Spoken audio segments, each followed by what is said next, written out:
Welcome to the Los Angeles Tribune page. Here you will find original news programming, exclusive digital events, and shows that are directly from the community. At the Los Angeles Tribune, we believe in giving a voice to the voiceless. We are proud to be the only national brand to empower everyday people to make a difference. Since 1886, our reputation has been built on truth and responsibility. Thank you for watching and making a difference. For general inquiries, contact today. Thank you on behalf of the Los Angeles Tribune team.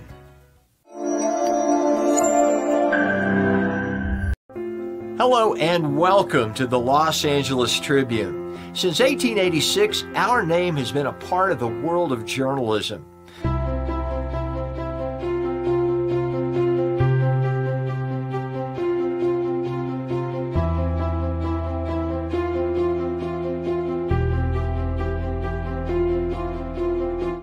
We have earned a reputation for being a publication that practices integrity, authenticity, and responsibility. For general inquiries, contact today. Thank you on behalf of the Los Angeles Tribune team.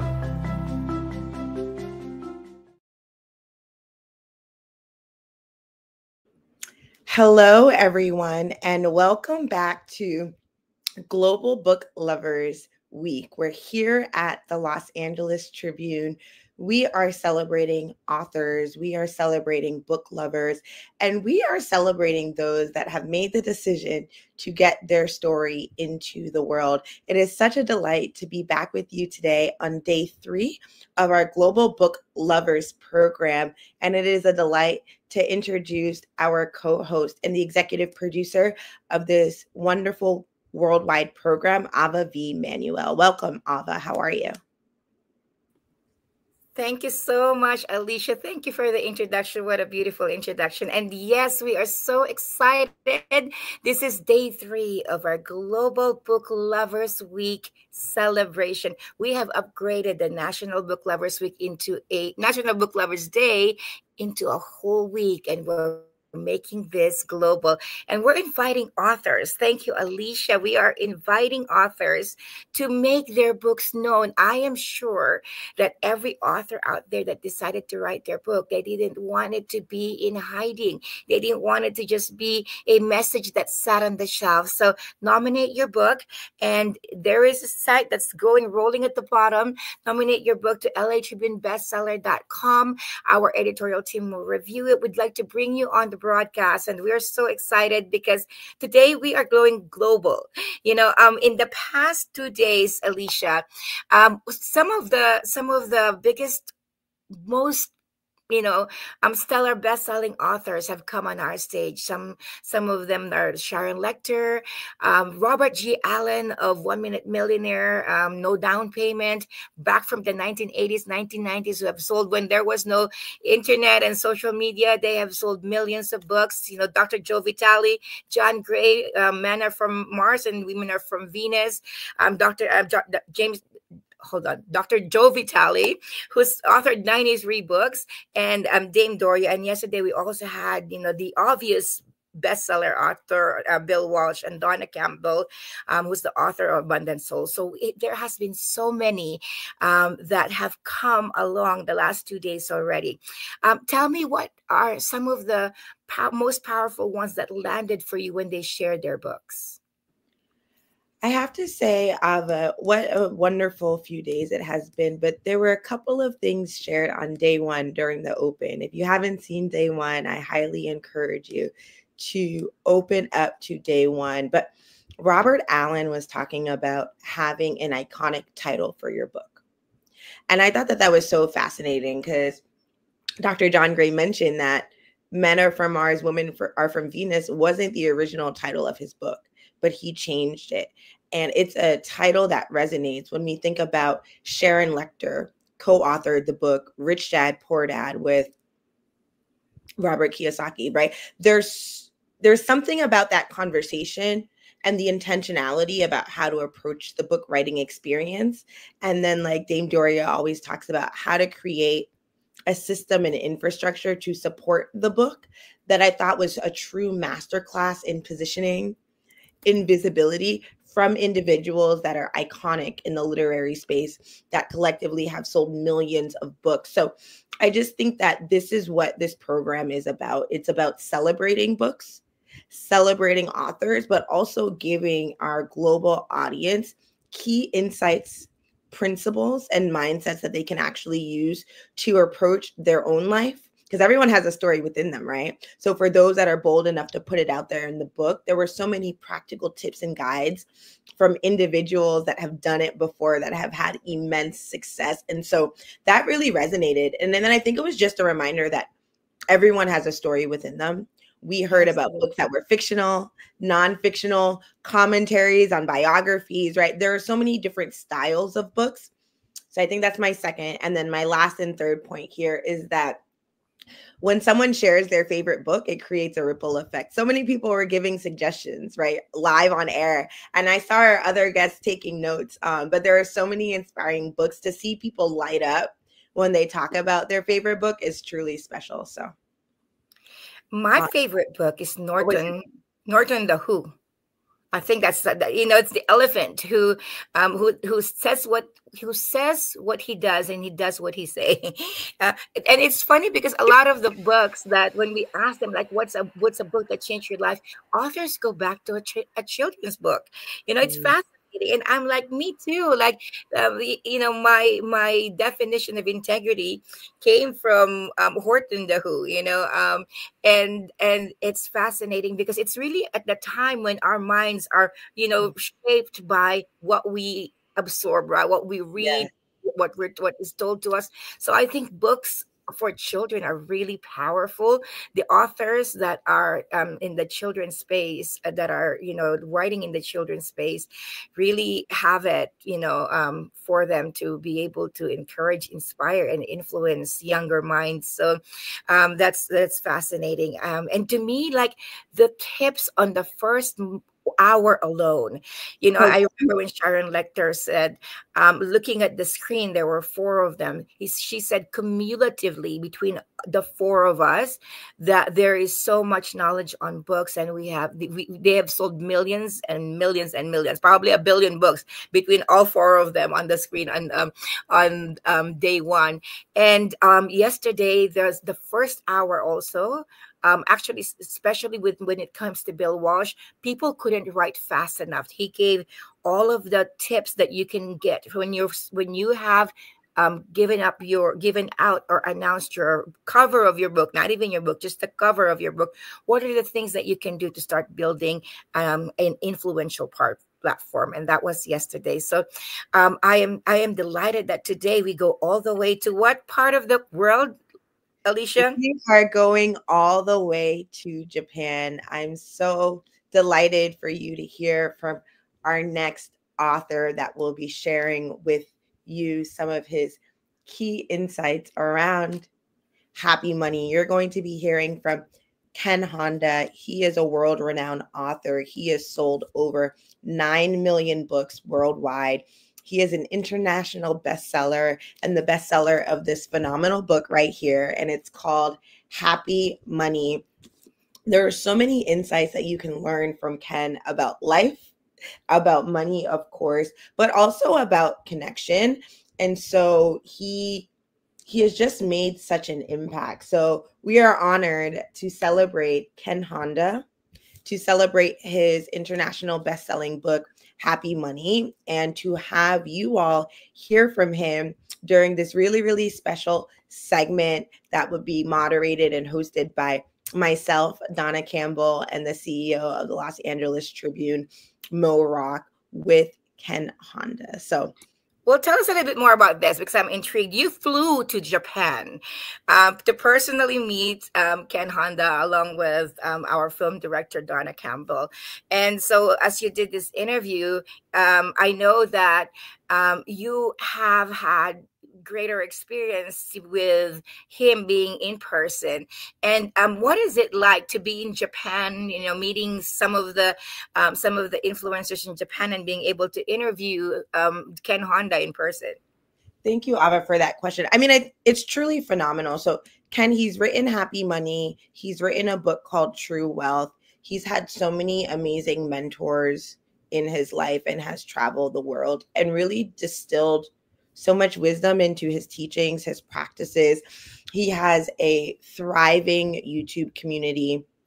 He does programming in Japanese, also expanding in the English market. But I think something that was truly phenomenal about just traveling Japan, Tokyo in particular with Ken, is his expansive mindset, his focus on community building. And he talks about a theme, and I don't think he's going to get into it in this segment, but the intersection points of life and what can happen when you meet someone and you hear something and it expands your mindset and it creates a trajectory shift in your life. I mean, Ken has so much wisdom, and it's so much lived wisdom from his experiences all the way from when he was a young boy, watching his father as a businessman, to the success that he's had and what he actually ultimately defines what success is. And his book, Happy Money, is all about rewiring your mindset. So for the things that you want to bring into your life, also clearing and healing the things, the experiences that you have experienced within,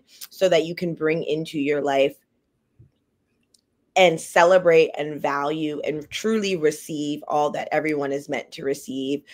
So from traveling to Ken's favorite bookstores to actually hosting Ken in Los Angeles at the Barnes & Noble's, The Grove, where you can actually purchase a copy of Happy Money. It was just such a beautiful time in Japan. Ken is going to be in the upcoming film, The Pillars of Power, produced by the Los Angeles Tribune. And I can't give away the insights and gems that he shared during filming, but I will say that when you hear it, it will land.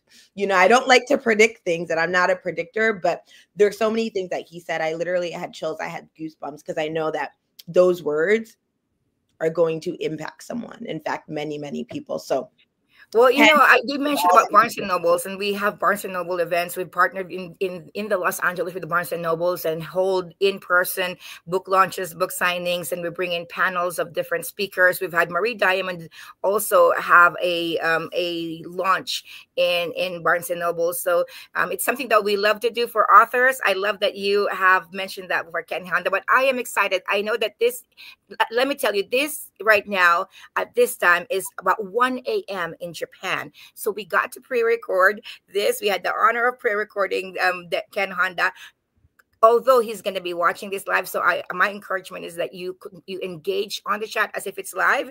And so we'll be bringing you right after the commercial, the conversation between Donna Campbell, our CEO Morak, Alicia Magnus Lewis, and Ken Honda.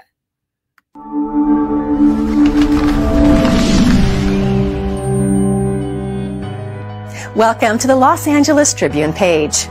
Here you will find original news programming, exclusive digital events, and shows that are directly from the community. At the Los Angeles Tribune, we believe in giving a voice to the voiceless. We are proud to be the only national brand to empower everyday people to make a difference. Since 1886, our reputation has been built on truth and responsibility. Thank you for watching and making a difference. For general inquiries, contact today. Thank you on behalf of the Los Angeles Tribune team.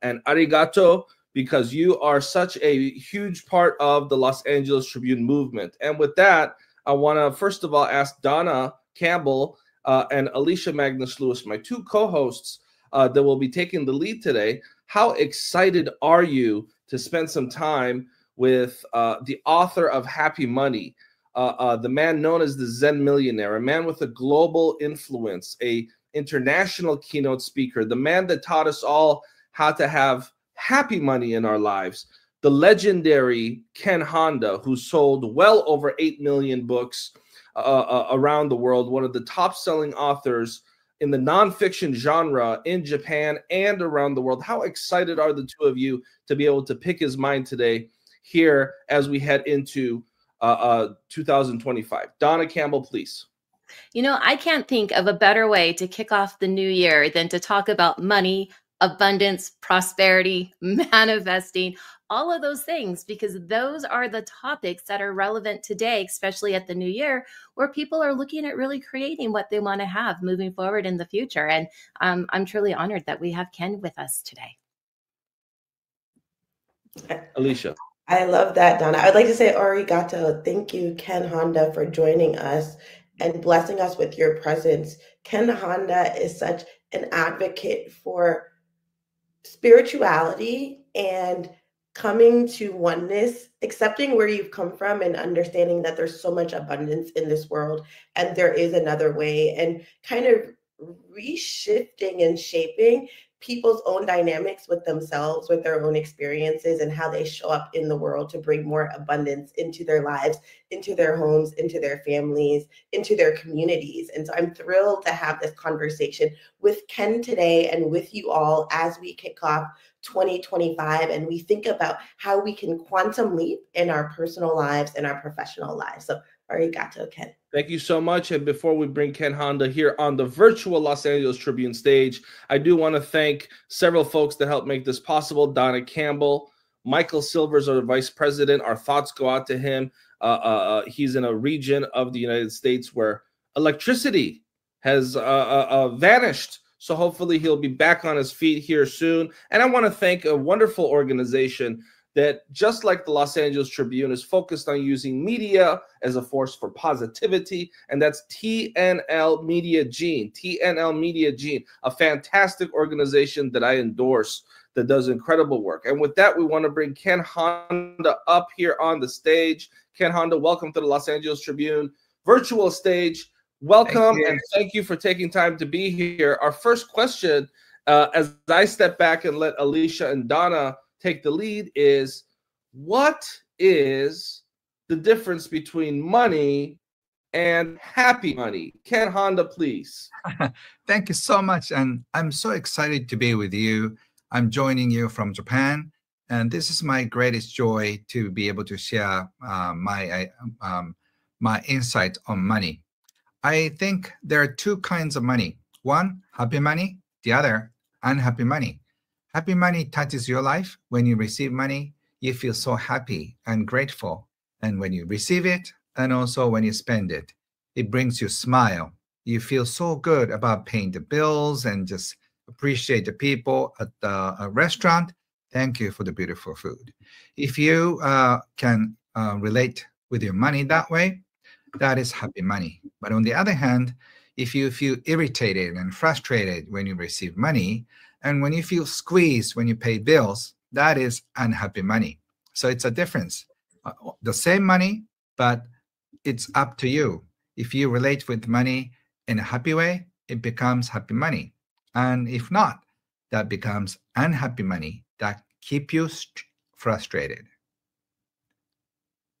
Wow, that is a great distinction there, Ken, between happy money and unhappy money, because I've never looked at it in those terms. We've always been taught to be gracious and gratitude for the things that we've had, but you're absolutely right that happiness will attract more of that abundance. But if you're in that unhappiness and you have the frustration with the money, your money is not going to grow exponentially. That's so true. So your books, Happy Money, it's inspired millions of people to transform their financial mindset, just as you started talking here. How can people really create a prosperous financial future as they leap into the new year outside of just looking at money as happiness? You know, I understand what's going on outside really disturbs you because, you know, the Dow Jones going up and down, the real estate is also going up and down, the prices of food and the cost of living just are skyrocketing. And then our income is not going up as much as we want. So we feel squeezed or crunched in between the two. So can you find peace with your money? So the key is to do what you're excited about and then do something that you're super good at. If you're good at sales, you have to sell more. If you're good at listening, you should listen more. And if you are good at speaking, you should speak more. If you love connecting people, You should do that more. So do whatever you're good at, and then people just appreciate you. By helping other people, by giving 100% of who you are to the other people or to society, it'll just come back as appreciation. And usually people, clients who feel so appreciative of your services, they bring you more money. I call it happy money. So do what excites you the most, and then do what you're good at. If you just keep doing that, people will just keep coming, and then usually with happy money. I love that, Ken. The distinction of happy money and feeling gratitude for any activity that you're doing as you're spending money is really can be a mindset shift for a lot of people.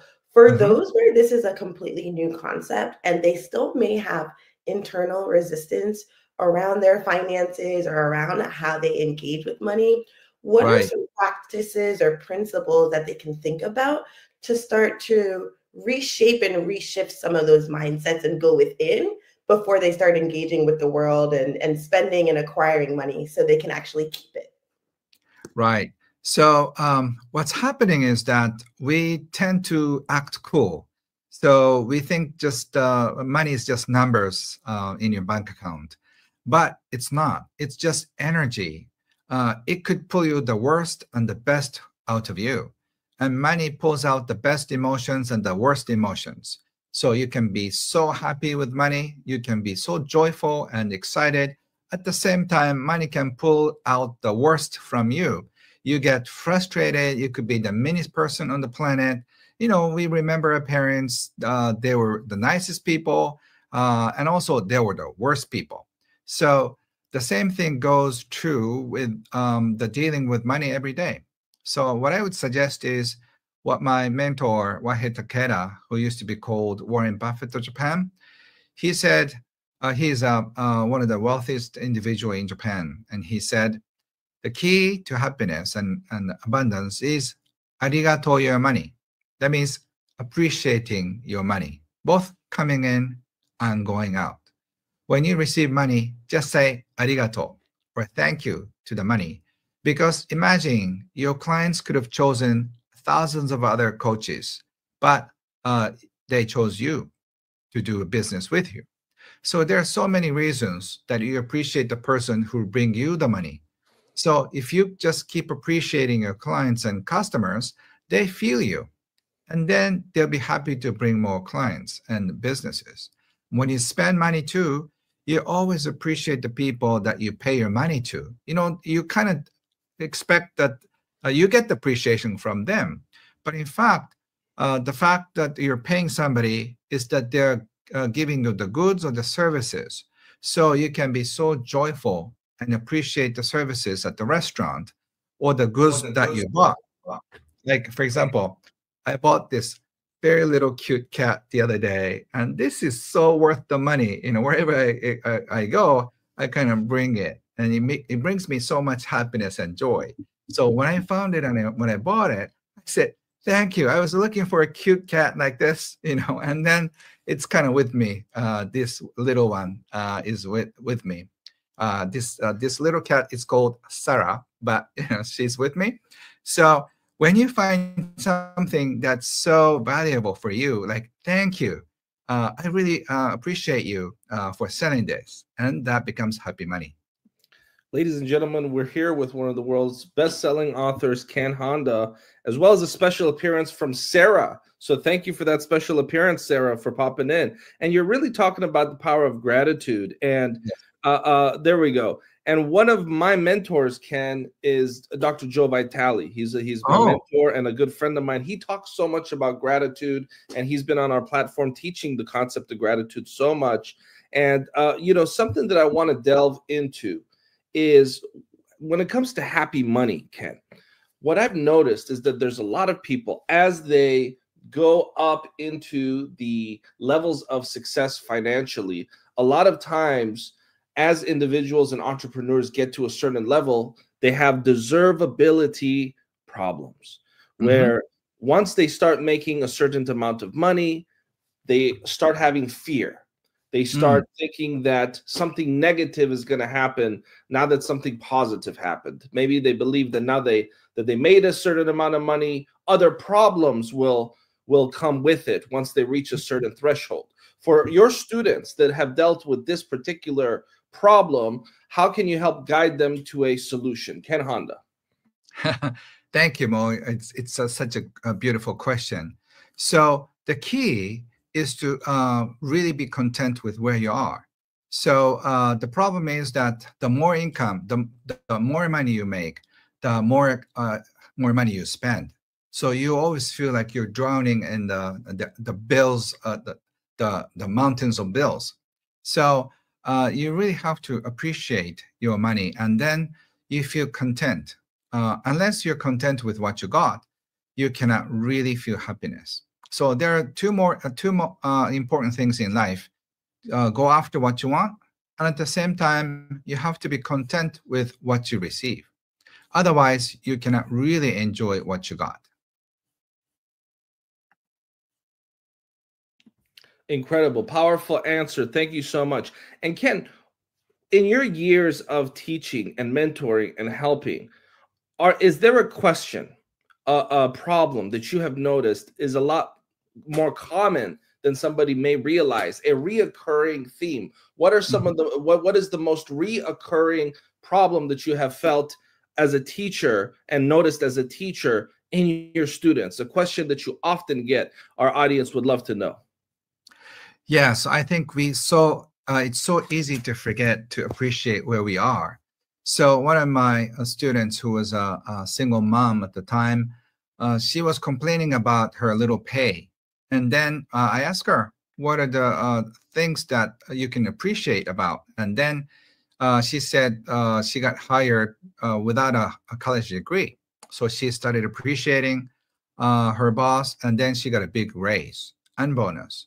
So we tend to take everything for granted. So that's why we complain about our situation. But once we start appreciating our clients, our family members, and the loved ones that we truly care about, then they appreciate you back. But we often take everything for granted. So that's why this, at any time, it doesn't have to be a Christmas time or New Year's time. We can find some time to appreciate our clients, for their businesses, and also our close friends and family members to be in our life. So the more arigato, more appreciation we have in our life, and the happiness, more happiness we get. But we are so used to just having nice cars or a house or just good job or whatever that is, whatever is in our hands, we take it for granted. So that is something we often tend to ignore. Excellent. And I'm going to ask one more question, and I'm going to have my co-host, Alicia, take it away for a few minutes. And, you've sold at least over 8 million books worldwide, Ken. Right. What impact do you hope that your teachings will have ultimately on people's lives? It's a legacy question. I'm very curious in terms of the impact that you personally are looking to make on the face of the earth. Please. Mm-hmm. So I hope I will be remembered as a arigato guy, because if we appreciate one more thing every day, our life will definitely change. So my mentor used to say arigato or thank you at least 100 more times a day. Miracles are going to happen. I think my mentor and my friend, Dr. Joe Vitale, I think he's saying this exact same thing from a different angle. So if you just increase your arigato or thank you, your life will be definitely different. So I'm here to share the wisdom and insights on how to appreciate our life more from more Zen perspective. But the key ingredients is the same. So as long as we find 1 or 2 or maybe 10 more things to appreciate, what we appreciate appreciates. So if you want money to grow, you appreciate money. If you want to have a beautiful relationship, appreciate your partner for being in your life. So whatever you just send out, you receive. So send out more love, send out more generosity, you get those in return. That's so beautiful. It's the law of reciprocity, but really about leading with gratitude and with care. When you appreciate what you have in front of you, more can grow. Ken, you have a course, the Money EQ course. It is on Mind Valley. And in this course, you teach people how to go back to early childhood or to moments where they had a dynamic with money that didn't necessarily serve them. And you teach them how to walk out of that space into a new space. Can you walk individuals that are tuning in today through one of those exercises so they can really feel what it's like to really be intentional about shifting from the inside out some of their vibrations around how they engage with money? Thank you, Alicia. You asked a great question. So I'm so happy to share, to walk with you. One of the reasons why we feel stuck or like we feel funny or shy or guilty around money is that we had some traumatic experiences. It's not like a huge trauma, but little thing we think, but it was a huge thing back then. When I was 7, I wanted to have a mountain bike so badly, but I was denied. My parents said, that's too expensive for you. And they didn't really mean it, but I was so hurt. I wasn't worth, I wasn't worth for the bike. And I got really hurt. And I realized that my parents didn't like me. Maybe I was picked up under the bridge somewhere, but that's what they used to tease me about. I'm sure some of you who were teased like that. So, and I'm sure when you're 7 or 8 or 9 years old, you were denied of your summer camps or soccer lessons, ballet lessons, or playstations or whatever that is. And then you got so discouraged. You stopped asking for a Christmas present. You stopped asking for whatever you really want in your life. And it didn't stop when you were 7. You stopped asking for higher education. You stopped asking for the ideal job. You stopped asking for the beautiful relationship. So we just got stuck in the job that we don't even like. So we do work to bring food on the table. So we stay away from relationship and friendship because they could potentially hurt us, or it's going to cost something. So that whatever happened in your childhood, just go back to the time. Say, pick up one time that you got denied for something you really, really badly wanted, and then you didn't get it. Think of the situation and understand what's happening in front of you. And this 7-year-old boy or girl is badly hurt. And just explain it to him or her. It's not just your parents your parent didn't love you.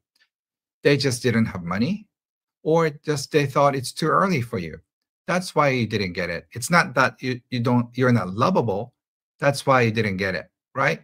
So you just hug him or hug her, and just hold her in your arms, and then make sure that you're lovable. Money didn't stop you. You didn't get it. It's because of money. So you can deassociate money from getting what you want, and then come back to the present time, and then just feel how it feels. So if you do it enough times, then you understand as an adult, young parents. Maybe you're older than your young parents at the time. You understand why they couldn't buy you something you wanted, and then they waited to buy. So at least you realize that you didn't get it because you're a bad boy or bad girl. And so as an adult, I want you to kind of feel more stress-free, and then follow your dreams, whatever that is. And it may cost money, it may not. But just don't let money interfere with following your dreams. Those are some amazing points in there. And I wholeheartedly agree with a lot of things, because as children, when we ask and it's not given, which is what we're taught in the manifesting world, we close ourselves down. It creates trauma relationships in that, and we don't ask for the things that we want, need, or desire for the future. So then we don't know how to ask for or be in a place of what makes me happy to create the money and the income that is needed there.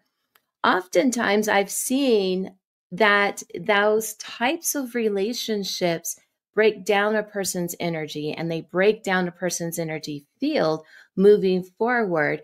Outside of looking at the situation when you were in the childhood, what are some other things that can be shared to help recover the energy body? And I'm asking this because money is an energy, but it's outside of us. And oftentimes it relates and moves about in the world based on how we think and feel about ourselves. So what are some mind shift practices that can happen to really have that money create in the future to release the trauma that we may have experienced as a child? So for us, money is some energy that is so far away for us to reach. But just think of money as an angel just flying everywhere. And if you just start seeing angels visiting in an old person's house and just bring food, or just money angel is flying around and then visit that places that they are so badly needed. So like this little kitten, like this angel is flying around, and then maybe if I just say please come, so the money angel is flying and then just it comes to you. It's as easy as that. And when the money angels land in, you can say welcome, thank you for coming to my place, thank you for the visit, and then you can easily let go. But in fact, what we do is when money comes in, our attitude is like, once you're coming, no, you never, you cannot go away. You have to stay in my house. You cannot move anywhere. So once we do that, it's almost like we keep money as a hostage in our house. So if we can feel that money angels is very cute and fun and very happy being around us, then we can feel very comfortable with money energy, and we can always call upon, please, money angels, come whenever I need it, and then money angel will just fly in as you need it, and then it'll just fly out when it's a time for them to leave. And then you don't feel attachment to them because they will come back anytime you want. I'm stuck. I love that. I've never heard, I don't know about you, Donna, I've never heard of money angels kind of talked in that way and really connecting with them in that way. Heard of spirit guides, but not money angels. But what you've been sharing with us today is that engage and connect with who we are, what we'd like, and say thank you, and constantly be aware of our energy and how we are contributing to the environment around us. Ken, your books have reached millions of individuals. Your programs have touched hearts all around the world. What are some reflections that you've heard from your students that you would like to share with us today that can teach us some of the principles that you've taught them, but maybe through stories of how they've been able to apply those principles into their own lives and some of the breakthroughs that they've had? Thank you. So there are 3 ways to associate with money. 1, you become a slave to money. The second one, you become the controller of the money. The third, you become the best friend with money. So oftentimes we are born and brought up in a household where we have scarcity mindset. So we become a slave to money. We do anything to bring food on the table. It's not a healthy attitude. And also the second one, if you just make enough money and if you become wealthy, you can control the environment, you can control people. That's not also healthy either. So the third one, that you can become a friend with money, which I recommend, And a lot of my students start having a new relationship with money. So now they become the best friend. So they, when they try to do something, money is always on your side. And then, okay, I'll get the tickets to Japan. I'll get the tickets to Europe. I'll get the restaurant table, and then everything will be taken care of. So if you have a friend like that, you know, you can do so many other things. If you want to learn something, money will be right there to support you. So if money becomes your friend, you can do so many great things. So people think, I don't have enough money.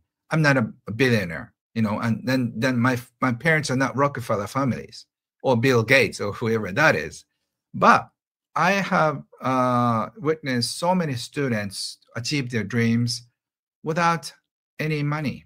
One of my students, he's in college. He said, "Ken, I don't have any money, but I want to go around the world and then see the world, and I have no money. What can I do?" And he said, "Why don't you ask or grab 10 people around you who pledge you to just keep sending $200 every month for the next few months?" And then he started talking about his dream of going around the world. And he said, he's going to just send you the photos, and then I will forever appreciate you for the rest of my life. So a few months later, he came back to me, and then he got 20 people supporting him. So he had no money, but he has a passion, and he has his heart, and he has a dream. A lot of people want to help other people, even though they're perfect strangers. We want to help people achieve their dreams. If they're passionate about the dreams, we feel like, okay, here, take this $100 or $200. And some people just pay $1,000, you know, even though they're not super wealthy, they want to help people. I believe in good will in the people. So just ask people. Just be willing to be vulnerable to ask. And then you'll be surprised how many people will help you. So even though you may not have money, there's a lot of money in the world. So don't think about only your bank account. Some people can finance your dreams. I love that. And Ken, what I absolutely love about you is that you keep it so incredibly simple. And I think people out in the world overcomplicate money and the energy of money, but yet it really is simple. Now, you're also the author of Zen Millionaire. So I'm curious, what personal transformation did you experience that helped you leap with your financial knowledge to really becoming a Zen millionaire? So I was born into a very unique family. My father was a tax accountant. He was very successful. So he started teaching me about money since I was 5 or 6. So by the age 15, I knew pretty much everything about money. I started investing when I was 19, and then I became financially independent when I was 29. So I have a unique history with money. So early on, all my mentors focused they taught me to focus on what I really love. I love teaching, I love consulting, I love speaking. So I started doing those when I was in my 20s. So if you just follow your dream, do what you're good at, and then if you become excellent at what you do, I loved writing, I loved speaking, I loved consulting, and that really became my passion. So I didn't even care if I get paid or not. So I went everywhere and started sharing about my word of mouth techniques, and I help companies grow exponentially with my skills and techniques with word of mouth marketing. And I applied that marketing to my book marketing. That's why I sold almost 9 million copies worldwide by word of mouth. So people want to talk about you if you're interesting. If you have many interesting stories, they love you, and they feel they're close to you. So come up with good stories. You know, you pull out fun stories out of your life and share it it could be with the social media, could be YouTube, could be so many different things. But if you share your heart, if you share your life, people will respond to you. So that's how I made my first millions. And then after that, I've been helping people achieve financial independence, and I've been traveling around the world teaching about happy money. So I'm so excited to be able to do this with both of you or all of you here. Beautiful, beautifully said there. It's really all about doing what you're good at and sharing from that place in your heart. Absolutely. Alicia? Yeah, Ken, I'm really curious here. You know, we live in a really fast-paced world. It's a consumer-driven world. How can people practice contentment and focus on the joy rather than acquiring while still trying to manifest and put out there to the world what they're really trying to bring into their life, but really find that balance that's rooted in a sense of self, but also opening to the things that they'd like to enjoy in life? So curious. Beautiful question. You both of you ask such great questions, so thank you for that. So I think we are born with a container called money container. Everyone is born with a certain size money container. And when I talk about it, Western people, North American, American people and European people, they ask me questions like, hey, Ken, please teach me how to grow my money container. And even though we talk about the same money container in Japan, oftentimes people ask me, Ken, how can I be content with the money container I have? So it's a totally different mindset. You know, one is to try to grow. The more is better. The other, how can I satisfy? How can I look inside? And then satisfaction in whatever we have. So we need two components in our life. As I said, go after what you want. And also at the end of the day, can you feel content with what you did? Can you content with all the meetings you had? Did you make somebody smile? Did you help somebody?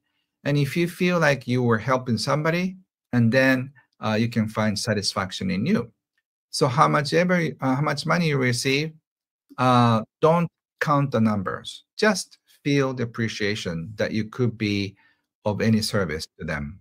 So, and at the same time, if you're just content and nothing, your life will kind of go down too. So once again, you have to have this positive energy of going after what you want. And at the same time, you need to remind yourself that you have more than enough.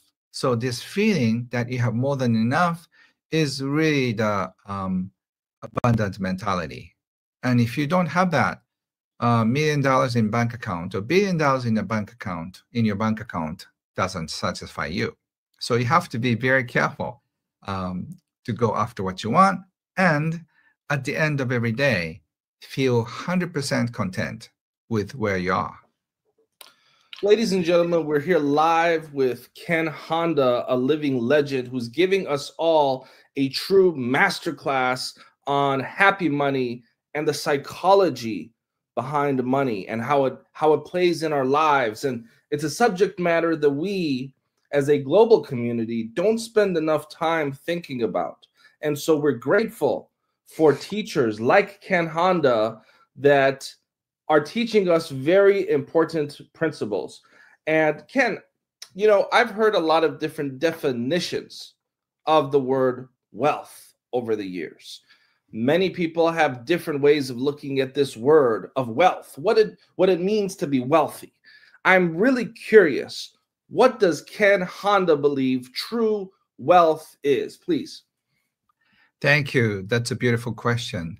So for me, true wealth is the ability or the freedom to do what you want and where you want, with who you want, whenever you want. It doesn't have anything to do with money.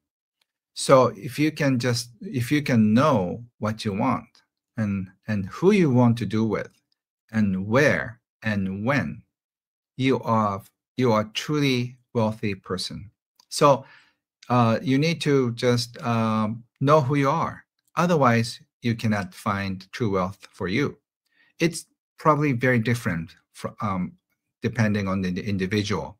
So don't be influenced by marketing plans outside of us. Just know what you want.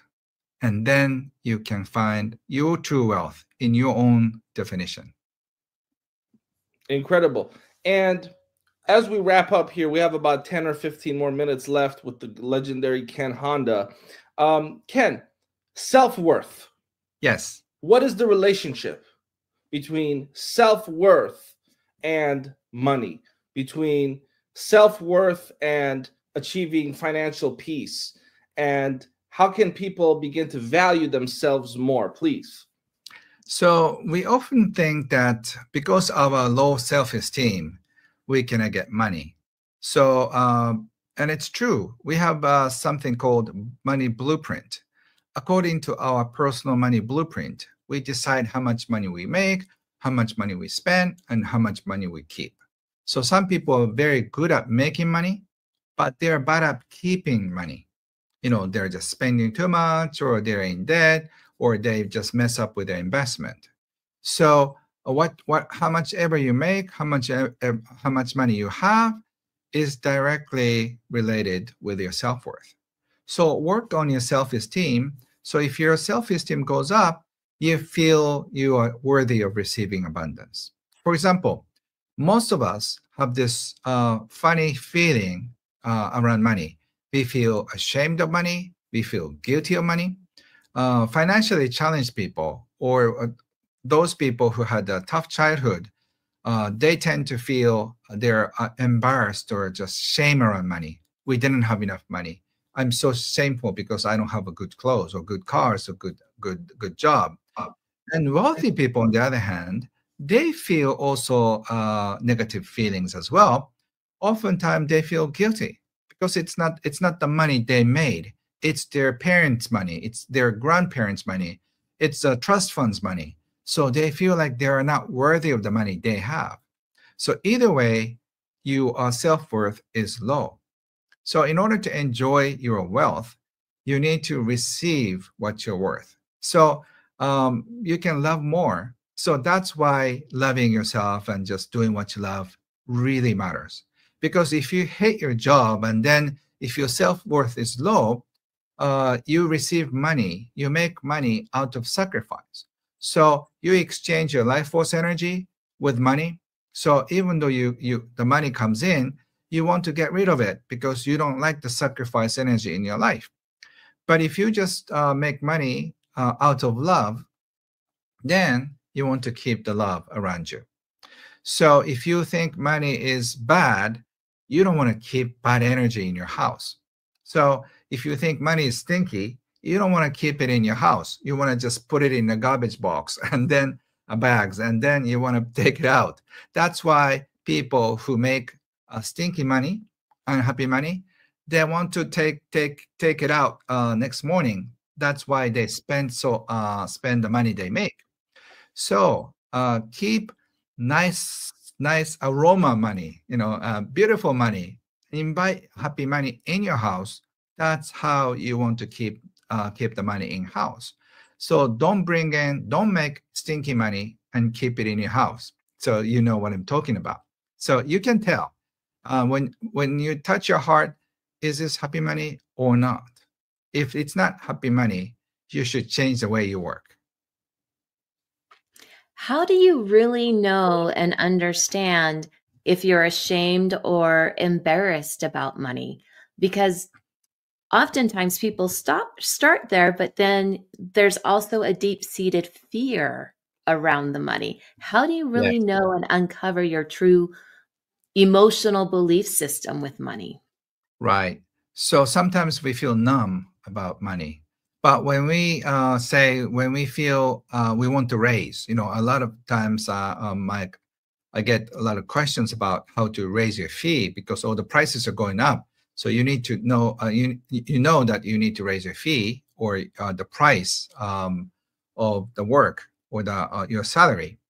But if you're hesitant because you feel so unworthy, what if I ask for a raise and then you get turned down? You may get fired. Or what if your clients don't like the idea of your raising fee? So if you just have a hard time asking for a raise or just raising your fee, just come up with these fun ideas that become more creative and become more resourceful, so you can serve your clients and you can serve your boss or the companies you're working for, so they will not deny your raise. In fact, make your boss say, I would hate it if if I don't give you a raise. I have to give you a raise. So you have to give more in order to receive. So when you feel funny feeling, guilt, shame around asking for a raise, then you have a blockage. So you also feel blockage when you pay bills. You don't want to pay the bills.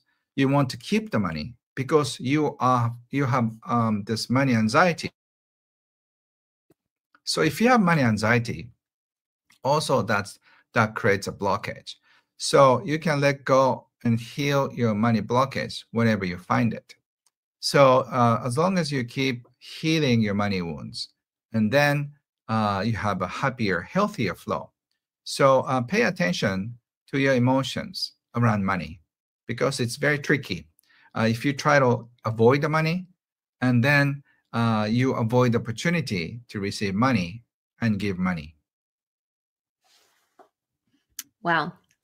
That's Expertly said profound. there. Right. That's profound on so many levels, and can appreciate you sharing all of this wisdom with our community. We have so many entrepreneurs and business owners that are a part of our community. How can they apply some of these principles that you teach in money and EQ and happy money in the way that they even set up and structure their Yes. business and operations, and how they do their collaborations and work with maybe their vendors and their partners to really pour and contribute more into the happy money mindset for themselves, but also for their partners?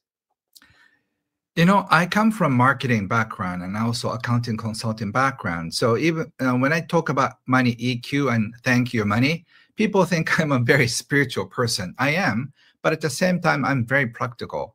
I have helped thousands of clients achieve financial independence and with my marketing skills. So when I was doing accounting and consulting almost 30 years ago, I divided my clients into two groups. One, I didn't do any special thing, just a regular consulting accounting job.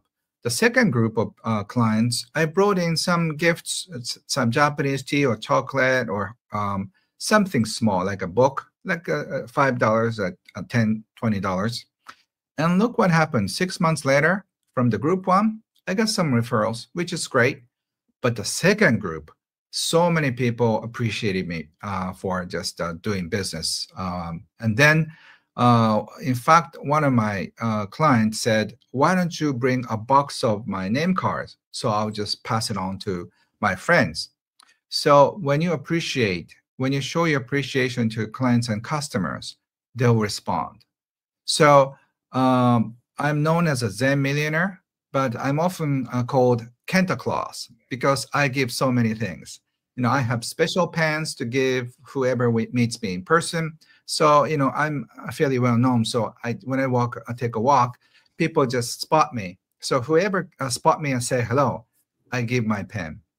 And also, I always find opportunities to share what I know freely. And also I give gifts. I give out my books. Last year, around Christmas time, I gave away 10,000, actually 8,888 books, my books to people, whoever wants one. And I cover the postage as well. It's because my happy money. So I often do that because happy money is always bringing more happy money. So that's my principles, and happy money marketing works.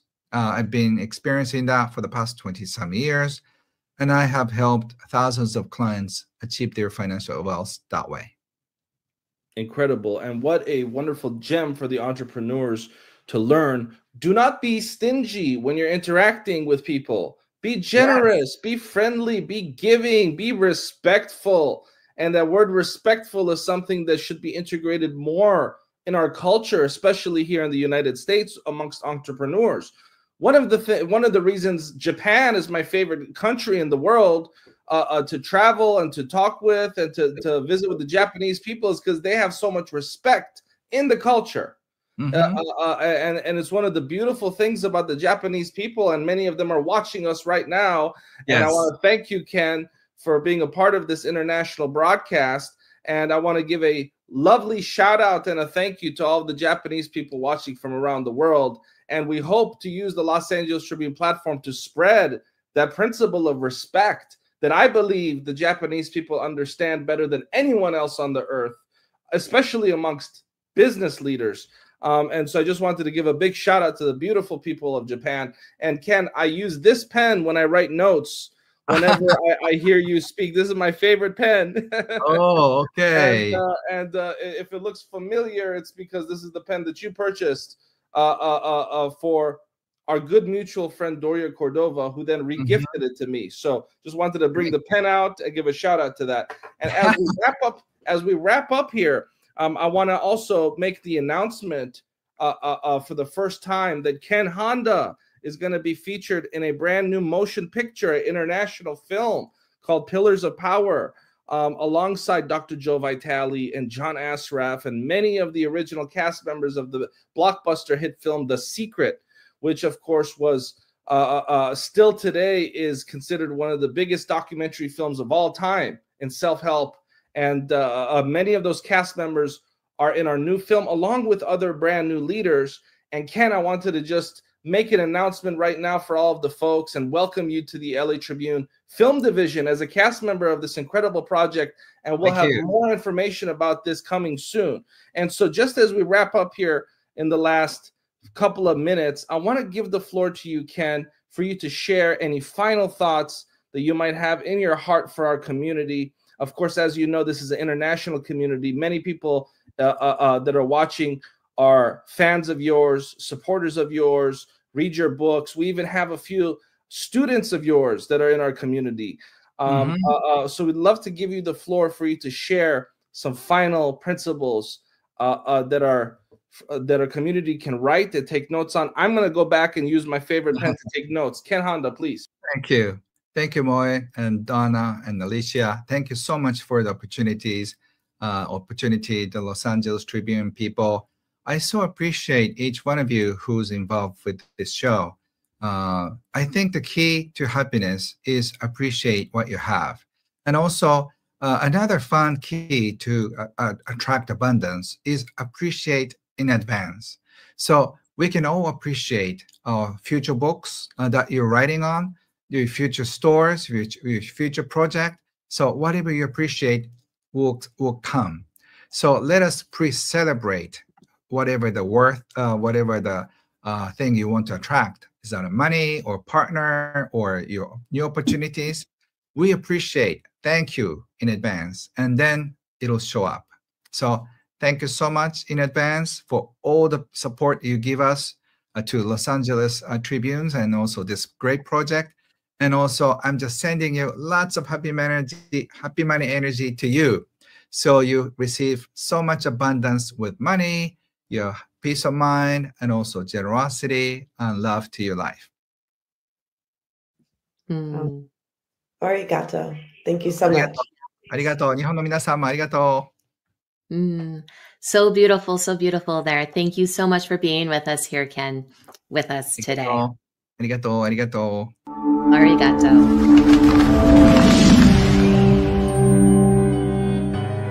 Welcome to the Los Angeles Tribune page. Here you will find original news programming, exclusive digital events, and shows that are directly from the community. At the Los Angeles Tribune, we believe in giving a voice to the voiceless. We are proud to be the only national brand to empower everyday people to make a difference. Since 1886, our reputation has been built on truth and responsibility. Thank you for watching and making a difference. For general inquiries, contact today. Thank you on behalf of the Los Angeles Tribune team.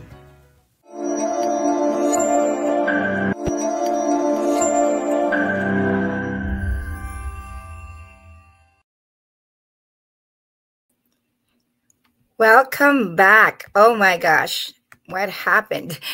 Welcome back. I am so thrilled with that discussion. I have pages after pages after pages of notes, and I just wanted to acknowledge the chats. We've got Daniel Russo. Welcome, Daniel, who is our website genius in the Los Angeles Tribune, and all of the other fascinating automations and all of that. We also have Tiffany Cano, who is part of the movie that's coming up with Ken Honda, the Pillars of Power. And of course, joining us, we've got Nola Magnus, who's also Alicia Magnus Lewis's mom, who was the interviewer in this segment. We've got Daniela Truffin, who will be joining us also to give feedback. She's an abundance queen. But I am so excited because we have a lot of people who got so much takeaways from that. It's not just about books, but it's about books that change lives, right? About how books change lives. So Alicia, I am so thrilled. I feel like that, talk about changing lives, right? That a segment by itself. I'm glad that people can rewatch it. And they can rewatch it, and they can rewatch it because it's going to be coming live the moment this broadcast ends. It will come live at the Los Angeles Tribune pages, whether that's in LinkedIn, in X, in YouTube, and here in Facebook, where all of our comments are coming from. But that's really something to like munch on. So much gems, so much mic drop moments, life-changing insights. I'm blown away. So thank you for that interview, Alicia. Thank you so much, Ava. And thank you so much to Ken Honda, who joined us in that interview all the way from Japan. There were so many, we saw it in the comments, mic drop moments, but so many fundamental mind shifts moments. Just even the way that he was talking about collaboration, how we think about our energy when we are receiving in our lives, when we are sharing in our lives, and even how he thinks about business. Like, the way he gives gifts to individuals when he sees them. I've literally, what he shares, he embodies. I've witnessed him just give a pen to someone that he's just met, who he's walked past, with a word of inspiration, right? So there's so many ways that we can connect, that we can bring more positivity and kindness into the world. And at the same time, it's creating a space for more abundance in each and every one of our lives. There are so many insights he has shared. If you haven't already, I highly recommend that you pick up this book right here, Happy Money. It is on Amazon. You can find it in select Barnes and Nobles. Barnes and Nobles. Yes, in Barnes and Nobles. He has students from all around the world, and I think it's timeless wisdom. It's not just about generating the asset. It's really the energy around what you are bringing into your space. And for a lot of people, that can be a new concept. And I love that he is causing shifts in reflections, and it's statements that really get you to pause for a second, digest it, and then think about how to integrate it in your life. So we definitely encourage you to rewatch that segment. Now, Alicia, I want you to hold the book up a little bit more. So that book, if you just imagine, like, that book has mentored thousands, millions, right? Yeah. Millions of individuals around the world. And here at the Los Angeles Tribune, we weave stories together. So let me weave in someone whose life was changed by this book. Bringing in on the chat is Daniela Truffin. She actually now is, hi Daniela, welcome. She now is an abundance coach. She is my personal abundance coach. And she just launched her book 2-3 days ago on abundance. And tell us, Daniela Truffin, how the book of Ken Honda, Happy Money, has influenced you and your belief. Oh my God. Every time I hear Ken Honda is on. Hi, Alicia. First, Alicia. Hi, Daniela. Nice to see you. Nice to see you again. We already know each other. Yeah, every time I hear Ken Honda is on, and Ava was, Ken Honda's on. I dropped everything and I ran for the computer to put it on. And he inspired me many years ago when I read the book. And I am implementing so many things out of that book. And today, hearing him talk about stuff over again, just like Alicia said, like you sit a moment and you're like, oh my God, that is another one that I haven't heard. And yeah, I use arigato money. Everything I give, every bill I pay, every money I donate, give, use, borrow, anything to do with money. And I created money to be my friend now, not a master and not a slave.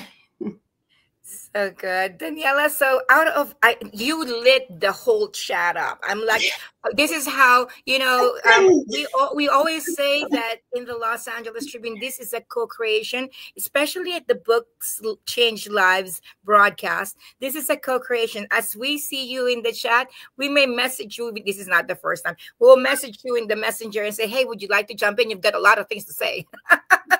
So Daniela, what are some of the things that have landed for you? Would love to hear from the Ken Honda interview from this morning. Yeah. Oh my God, so many things. The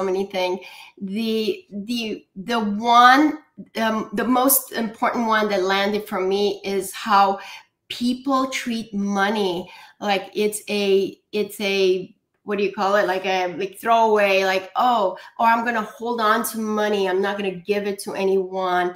And that energy keeps you in scarcity and in lack.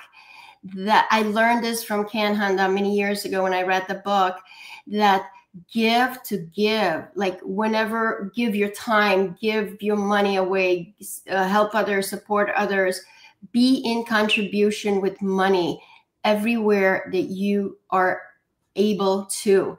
Even if you don't need to have millions of dollars. This is one of the things I got from him. You don't need to have a lot of money. Even if you have a little money, just give from what you have and appreciate it at the same time. Say arigato money every time you give it away, because that little money will come back to you in ways that you can't even imagine. And it could come back through opportunities, people that can put you like on a stage, or people that can put you on a podcast, and then your life could change forever. Thank you, Daniela. One of the things to even that out, there are a lot of people that give, and they're worn out, and they're defeated, and they're resentful that they've been giving. But the balance of that is also something that Ken asks. Ken talked about asking, right? Us at the same time as asking. And I love how he said something about worth. I'm looking at Daniela. Daniela, you gave a summary of the whole interview.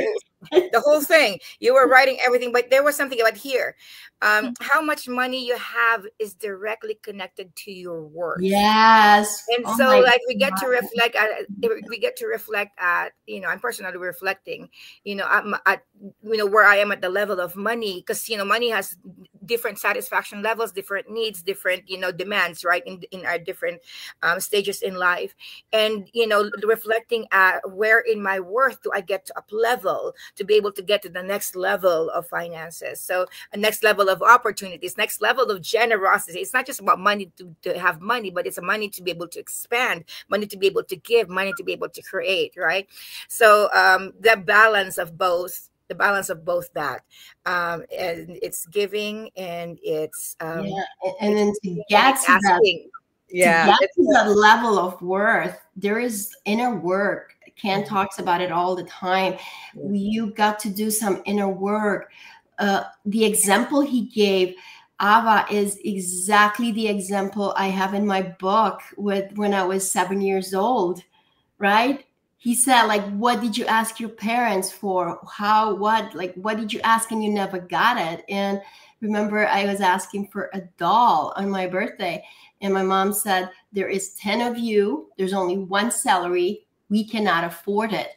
And I took that and through my life, and I was like, wow, we can't afford anything, and then I came to the US, and then I saw so much abundance. And I learned, of course, through a lot of modalities to heal that inner child, to go back in time to the moment. He said, go back to the moment. And for me, as I wrote in my book, Made for More, is like I was in a closet sleeping and crying for 8 hours because I stole 2 pairs from a neighbor's tree, and my mom was very ashamed of that. The neighbors came and told on me, so I was hid by my mom and stayed in a closet for 8 hours and cried. Now that made me believe that I cannot have what I want in life.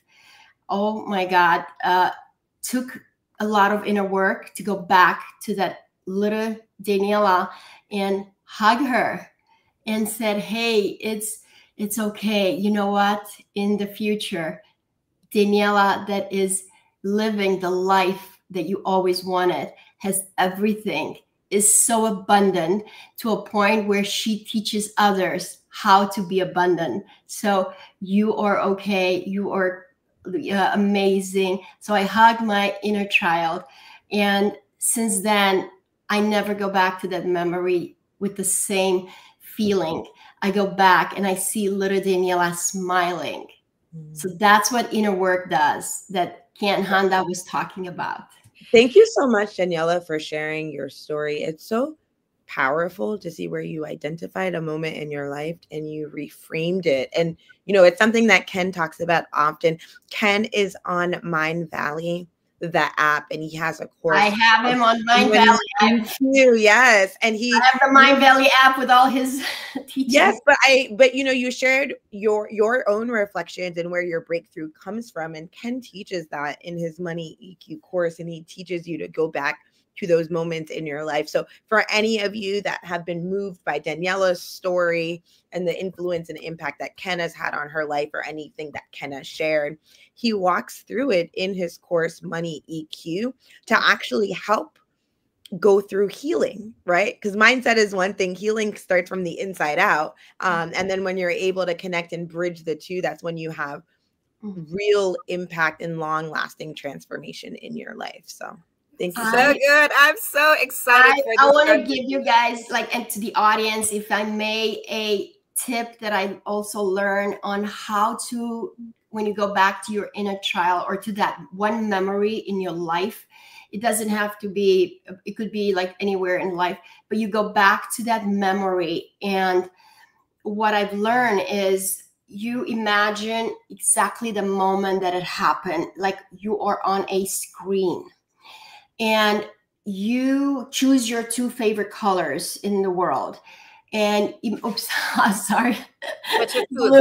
Yeah, so you imagine you have 2 spray cans in your hand, and as you go back to the memory, you take one of the colors that is your favorite color, and you spray, not the favorite color. You take a black spray marker and you spray the entire screen of your memory, whatever happened.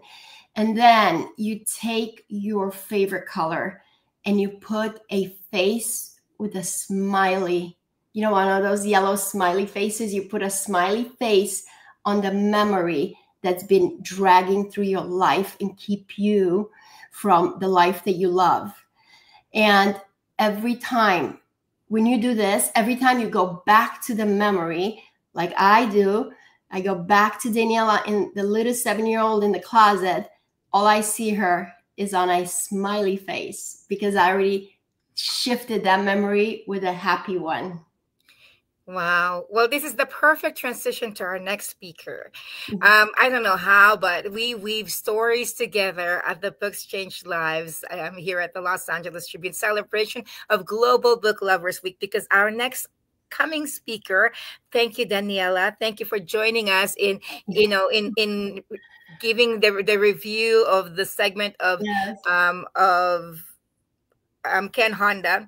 And it's been so refreshing to hear, if someone's lives changed and then also transitioned. So I'm gonna say thank you to Daniela, and Daniela, we'll see you at another time. Thank you for being here, for joining us. But talking about transitions, Alicia, our next speaker, our next author, as a matter of fact, is an upcoming author of a book called Glass Floors, and her book is all about addiction and alcoholism and the effect that they have on families. So talk about healing inner child, right? Which we just weaved in, and now we're bringing in our next speaker. our next speaker and upcoming author, Christina Vivanco. Christina, welcome to the Los Angeles Tribune. Thank you so much. Thank you for having me. Nice to meet both of you. Hi, Christina. How are you today? Hello. How are you today? Amazing. So, Christina, we'd love for you to share a part of your story that really inspired you to express your story and write. I wish there weren't inspiration for this story, but unfortunately, there are many families that experienced exactly the story that I have. I had an ex who's now an ex-husband who became addicted to drugs, and our family did everything that we could possibly do to help him get off of drugs. And of course, to no avail. There was really nothing we could do. And we often thought, I wish we could do this, which I don't want to give away too much because then I'm kind of giving away the story of the book. As well as the ex-husband, I also have 3 cousins that have all passed away from drug addiction or the effects of drug addiction or the lifestyle. So it impacted me so much. And I had this book in the back of my mind for about 3 years before I actually wrote it. So it is about the impact that drug addicts and alcoholics have on their families. Thank you so much, Christina, for sharing a part of your experiences. And you shared that the book was on your mind for 3 years and you're in a place where you started to move it forward. What really shifted for you to say, I want to take this from ideation to putting it out there? And what do you hope that individuals will experience when they read the book? I saw so many other family members that we have basically the same story, just different geography and possibly different circumstances, but it was the same story. And my husband is the one that kind of encouraged me to go ahead and just start writing it, my current husband, to start writing it and, at least begin it, because if you don't try, you're not going to succeed. And so I did. And the more I started to write, the more things came forward, the more I started talking to people and family members and sometimes doing interviews on the street, the more things came forward. So it's just, that is the only way that's what motivated me to keep going, is knowing that it's not just me. It was so many other people that have dealt with family members, mothers, fathers, siblings that deal with addiction. And it just seems like it's a never ending issue. And there just doesn't seem to be a fix beyond them fixing it. That's truly, truly powerful. And Christina, when individuals have the opportunity to flip through the pages of the book, what can they expect as they read through the book? I truly hope, and from everyone that I've talked to, what I truly hope is they see things and go, oh my gosh, I had the exact same thing happen to me, or I had this happen to me, or I used to do this.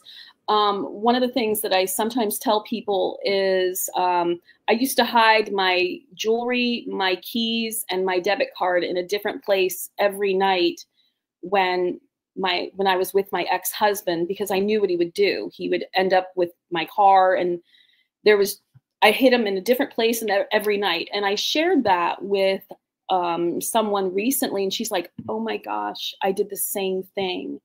I did the same exact thing. So I'm hoping it will bring out those conversations with people, and so they don't feel as if they're alone, that everybody is having these same feelings. And unfortunately, as we know, drug addiction and alcoholism is a far-reaching thing. It touches everyone's life, no matter who you are. If not you, it is someone you know. It's definitely prevalent, and it impacts so many different individuals, and just helping someone feel seen, feel heard, and the release, I can imagine, Yes. That can happen when you realize that you are not alone in your experience, and it can be reflected. I mean, today's program is called Books Change Lives. It's, and that's really what books have the ability and the power to do, is to change someone's life, to help them feel seen or heard in a different way. What is something, as you've kind of reflected on the journey that you've been on, you'd like to share about what can happen when someone actually uses their voice to share their story? Because everyone has a story and it can be really scary to share it. But what can happen when someone actually owns their voice and steps into it and shares their story? It's kind of therapeutic for people to know that they have dealt with the same thing. And our family, the book comes from a point of, it's kind of an approach of dark comedy to addiction, which probably seems as if those two don't match. But that's kind of how our family did it. We were like, maybe we can drop him off in the middle of the ocean or on a deserted island until he gets his head about him. So that's kind of the dark comedy. What you have to do in order to survive this is what the premise is, and how I've approached it in more of a dark comedic approach. To bring light and awareness. And Christina, you are an upcoming author, but would love for you to share more about your background, right? And about how you see kind of authorship evolving, the space that you're at in life right now. I was born in Ohio. I grew up in Florida. Myself, my immediate family, my mother, father, sister, none of us ever did drugs. None of us ever touched anything like that. But unfortunately, everybody in our orbit did. So I grew up in Florida and kind of like doing all of the things that Floridians do, which is kind of to be, fishing and riding motorcycles and stuff like that. But I was always in reading something, or reading 3 books or 4 books. And quite frankly, I never thought that I would write anything of substance, even though I still to this day, I write every day. I keep a journal of writing, and I always have. And so never in my life did I think that I would put as much time as I put into this to complete it. And for you, what was that writing process like? I mean, we've heard from individuals that have sold millions of books. We've heard from individuals that are working on their first book, and everyone's process is a little different. But you used a word here that I love, and it's completed, right? So for you, for those that are aspiring authors, maybe they've been working on a book, they have a manuscript, they opened it, they closed it, they opened it back up. What would you want to share for them, some wisdom that you've gleaned as you were writing your book, on how to actually move that book from an idea towards completion? Definitely start with your outline. It helps to keep your thoughts complete. And one of the things with me was, if I felt like writing at 3 o'clock in the morning and it was coming naturally and flowing, I wrote then. If my husband wanted to go to an arcade so that he could play video games and stuff like that and have a beer, and if for whatever reason that was conducive atmosphere or environment for me to write, that's what I did. So whatever feels natural to you, I tried not to force it. And I feel like it came out better not forcing it, because I did go through, about a 2-month period where I didn't write at all, and I just had nothing. I don't know what the background factors were or whatever, but I had nothing that I didn't feel like writing. But I gave myself that break, and when I came back stronger. And I did put 1.5 years into this. Never thought that it would take 1.5 years. I thought I would knock it out in 2 or 3 weeks. How arrogant was I? Well, I wanted to acknowledge, Christina, that your book is really a life's work. You know, and I've seen this, you know, between Alicia and I and a few other staff and leaders in the Los Angeles Tribune. We support people in writing their books, and we've seen this over and over. That when people start to write their books, it really pulls their story out of them, and it activates emotions, and it activates, you know, challenges that just makes it hard to push through. And sometimes it really takes having someone with you and really even going through some exercises and some breathing. And even you know, we have some people who start therapy just to be able to go through it. And so it's not one of those, like, let me tell you what I think kind of books. Like, it's really going through what has affected you, what has hurt you. So it's such a precious work. And, you know, like I said, give yourself grace. You know, there are books that are done in 2 days, and there are books that takes 5 years, you know, and if it's the Napoleon Hill's work, you know, I just realized yesterday with Bill Walsh, you know, the life-changing book of Napoleon Hill, which is Think and Grow Rich, took 25 years to make. 25 years of, you know, in the making of putting the book together. So you're doing good for a year and a half. Thank you. Thank you. I appreciate that. I really do. That commendation, it means more to me than you'll ever know. I mean, through life experience and research and interviews of family members, as well as some people on the streets, that's how it all came to a culmination. And I was able to put it all into words rather than just have it up in my head.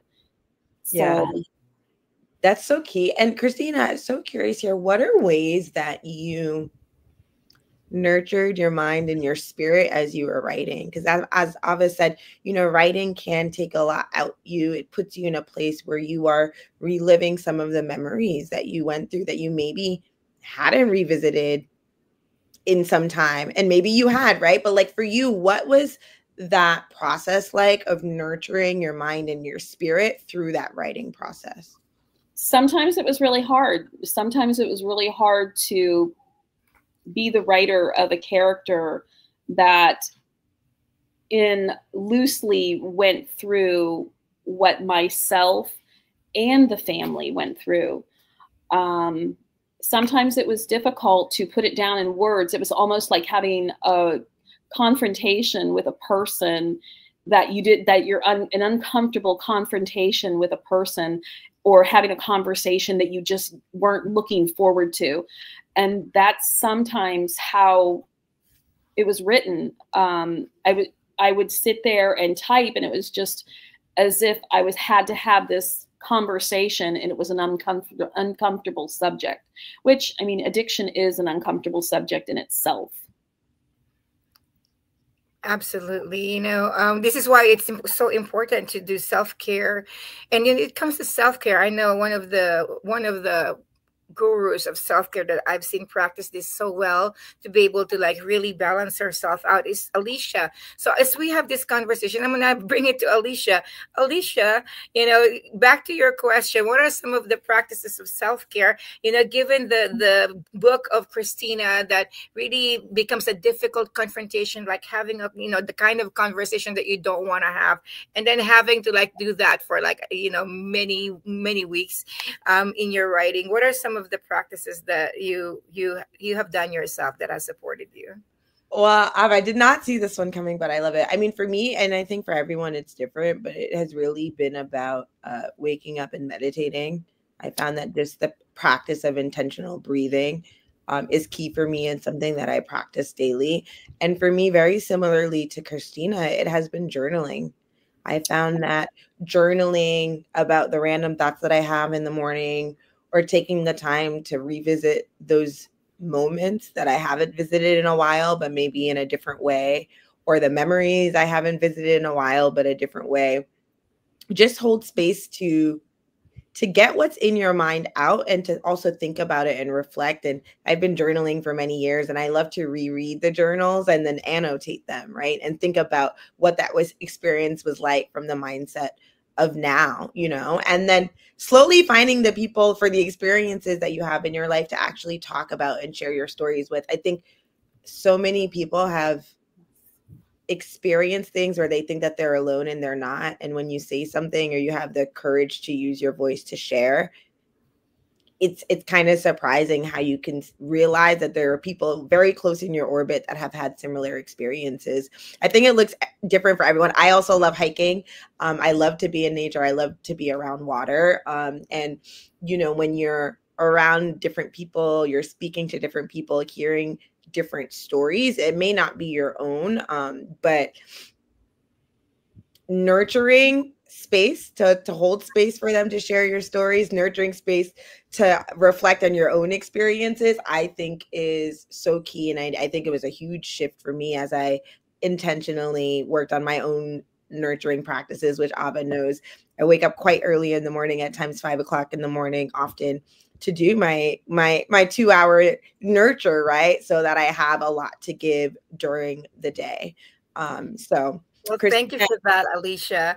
You know, as we come to close, I would love to have you talk about your book. Christina will give you the full screen, and tell people about your book. It's upcoming. It's still in the works for publishing. But here at the Los Angeles Tribune Global Book Lovers Week, you know, we feature stories, right, and books that change lives, and upcoming books that change lives.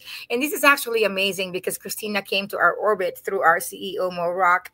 Our CEO texted me yesterday and actually called me with Christina and say, hey, she's got an amazing story. I just met her.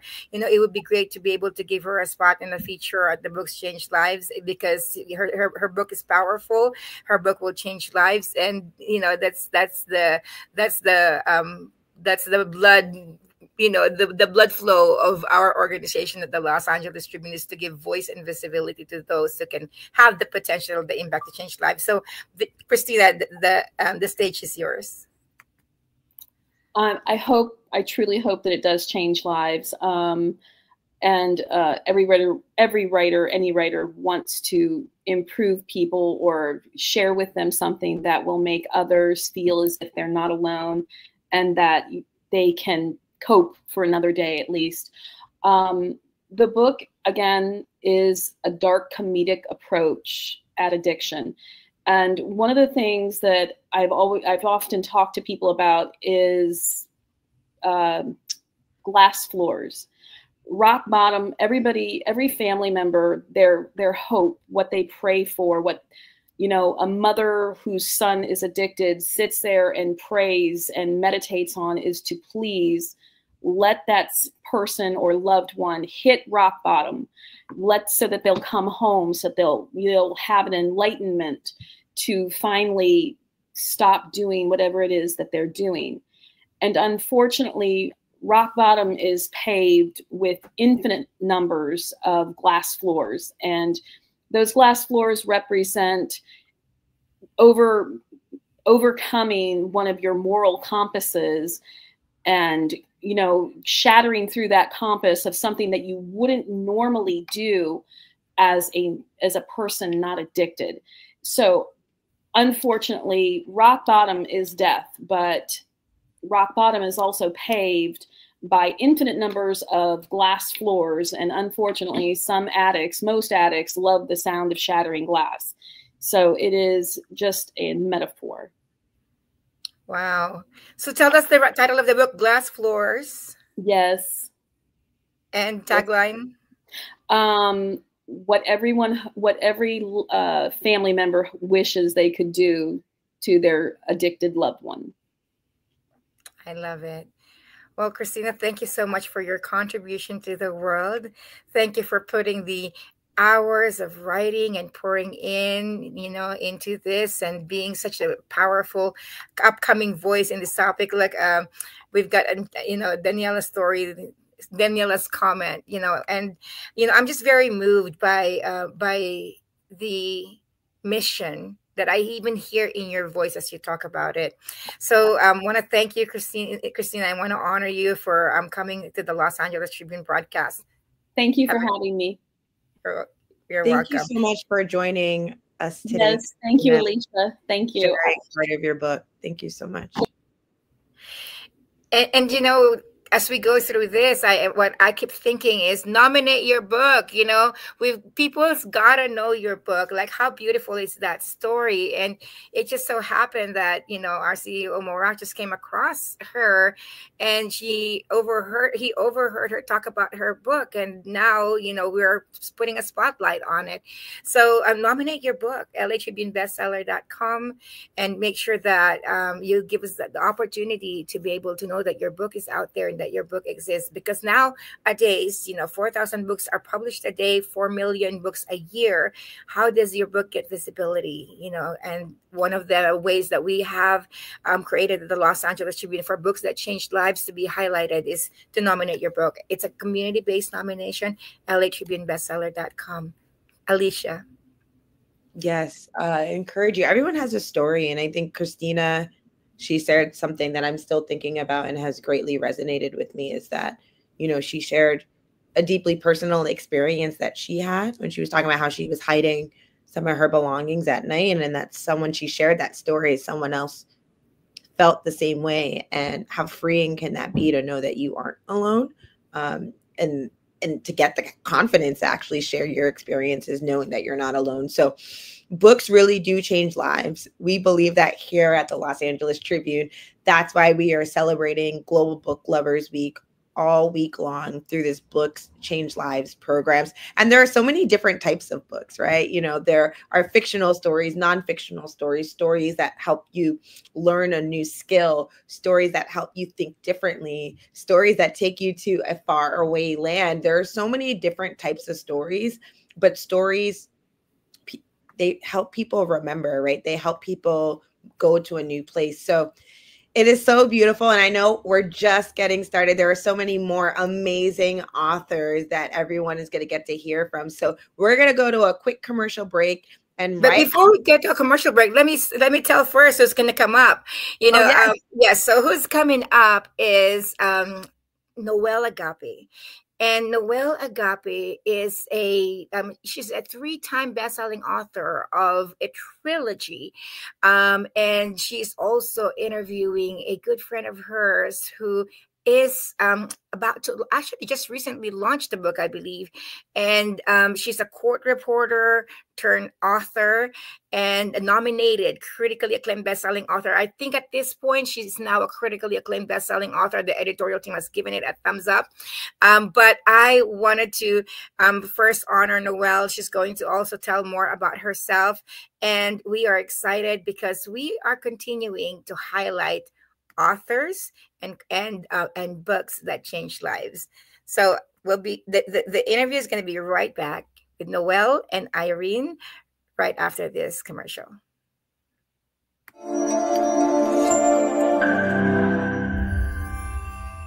That are directly from the community. At the Los Angeles Tribune, we believe in giving a voice to the voiceless. We are proud to be the only national brand to empower everyday people to make a difference. Since 1886, our reputation has been built on truth and responsibility. Thank you for watching and making a difference. For general inquiries, contact today. Thank you on behalf of the Los Angeles Tribune team.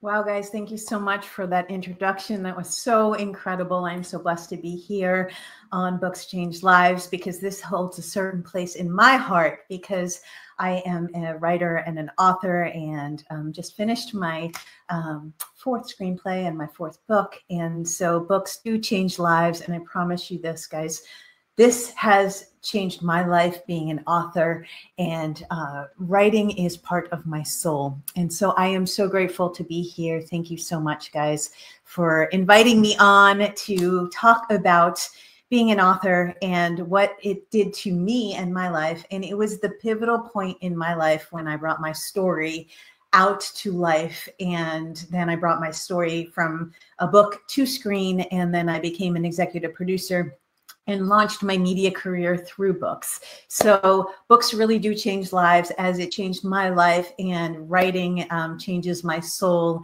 And I am so grateful for this opportunity to be here and interviewing a beautiful dear friend of mine. Today, we're going to have an incredible chat with a beautiful woman, Irene Nakamura. And she is a critically acclaimed best-selling author, and she is a CEO. She owns a business. She's a court reporter. And she has the inside scoop on the legal game. And she's going to tell us how writing and being an author and moving into the media has changed her life. She is now actually moving into having a TV show and bringing her book to life and her thoughts to life. And that's how books change lives, guys. It is the platform that gives you a voice. And having a voice is the most beautiful thing, because your voice is your power. And I believe with all of my soul that your voice brings out your brand and it elevates your business. So writing a book will get you on stage, it will get you in the media, and it'll get you visibility. But more importantly, it'll give you power through voice. So welcome, welcome, welcome, everybody. I am so grateful to be here, and I am grateful to bring Irene on now. Hi.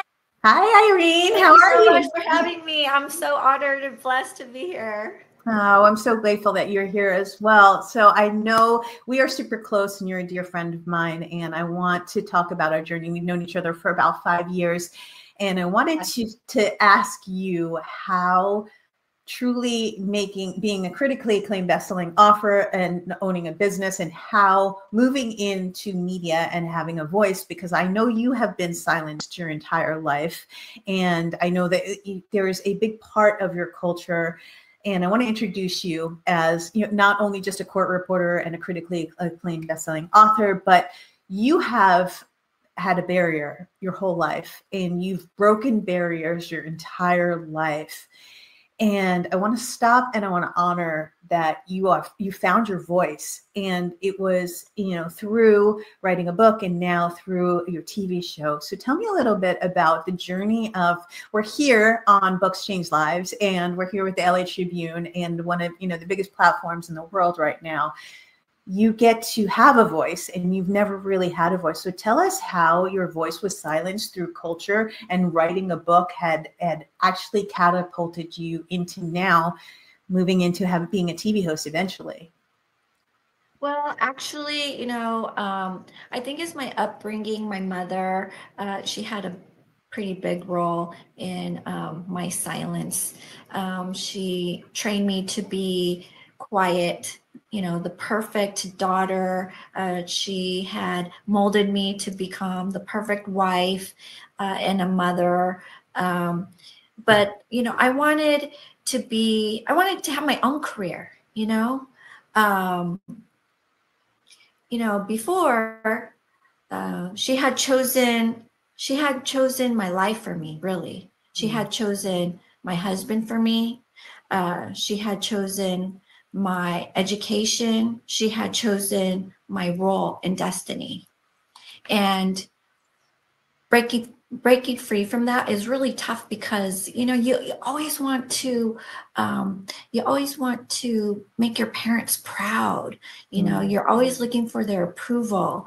And so I did feel small, very small. My life was directed, and it was silent. You know, you didn't show your emotions. You kept them in here because they weren't validated. So, you know, showing it now is a big deal. So I know that you're a court reporter, and I know that that's your trade and your business, and you have a business, and a very, very successful business in the legal space. But how has writing a book, and specifically being an author, a critically acclaimed author to that, and best-selling author, how has that changed your life, and how has that given you a voice that you didn't have?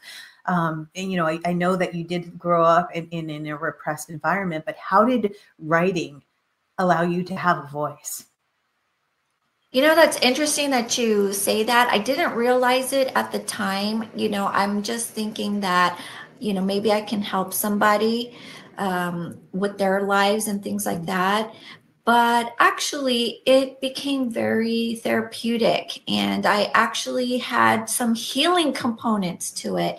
You know, the more I talk about it and the more I work through it, I was I was able to heal within myself. And now it's just easier to talk about that and use it as a power instead of using it as a, a hindrance or, something that's suffocating me still.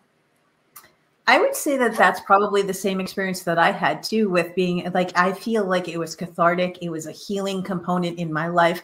And it was also a transition point in my life. It was an identity that I wrote and had to move through. And once I actually wrote it and I got out of my head and into books, that's when I was allowed to move into a different identity and allow myself to not be in the pain anymore. Would you agree that when you were going through the process of just finding your voice, which is what I believe, books are, it's truly your voice.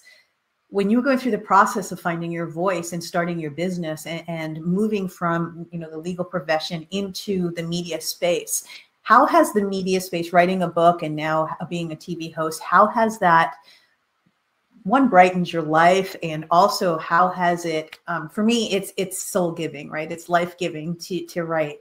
And so how has that helped you in your business? Because I know a lot of people just write a book to tell their story, but for me, it amplified my business and it got me on stages and it got me into media. And now I'm an executive producer and a TV host. And so how has it done that for you as well? It's actually pretty liberating. I wasn't expecting that. I was just expecting, okay, I'm writing this story or whatever, and, hopefully it'll help somebody. But the impact of it was that I did help people. And that was that to me was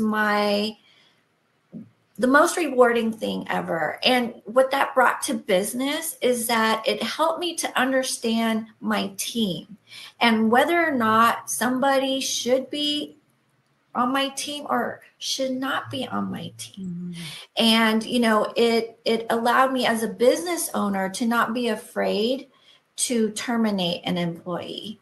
Whereas, instead of being worried, like, well, maybe if I put them in another position and another position and another position, as a business owner, we kind of go through that where we don't want to go through the hiring process again. So that's where it helped me too. I applied it to my own life. That's so great. I love that so much because it's like tangible hands-on proof that you have actually changed your life through books, which is incredibly amazing. And that's why we're here, right? And so I love the fact that it transformed your life. Can you tell me maybe the pain points of what happened with the first time that you became an author and the first time you started writing and the pain points of getting through that? Like, did you have any pain points? Because I know for me, my first book was facing my inner shadows and my demons.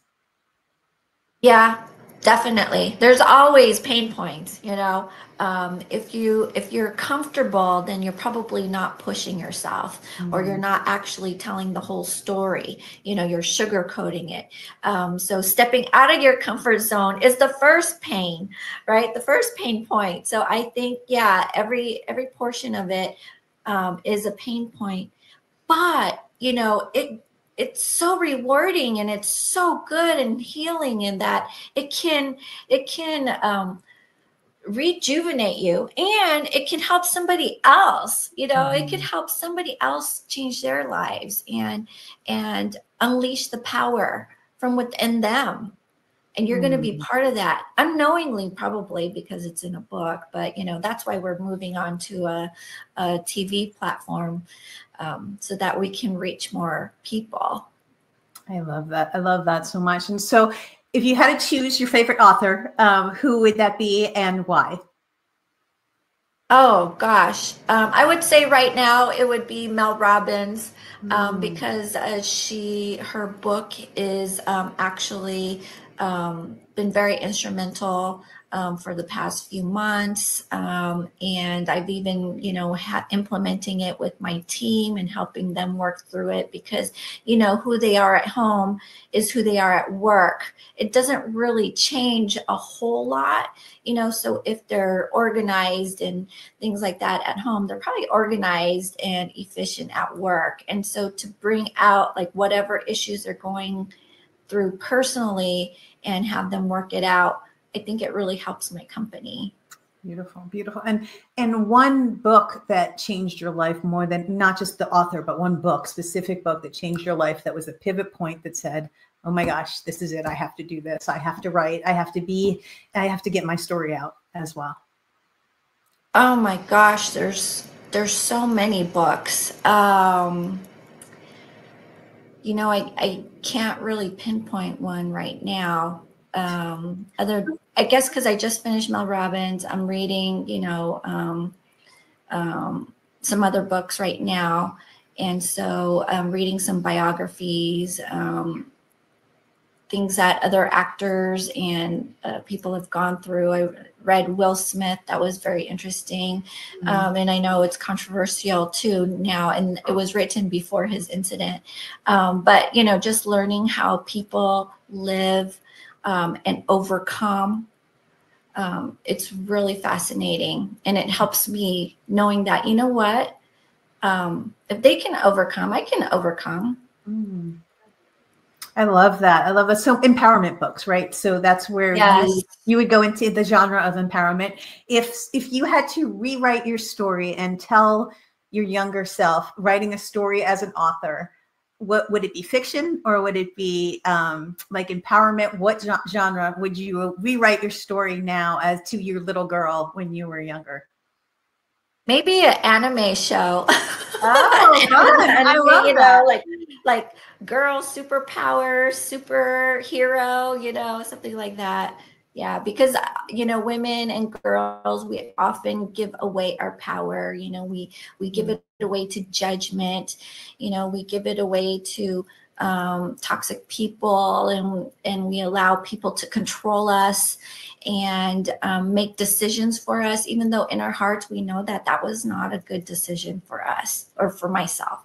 We know that, and yet we allow others to control and take over, kind of like Janet Jackson, when she sang about control. Yeah, I love that. I love that.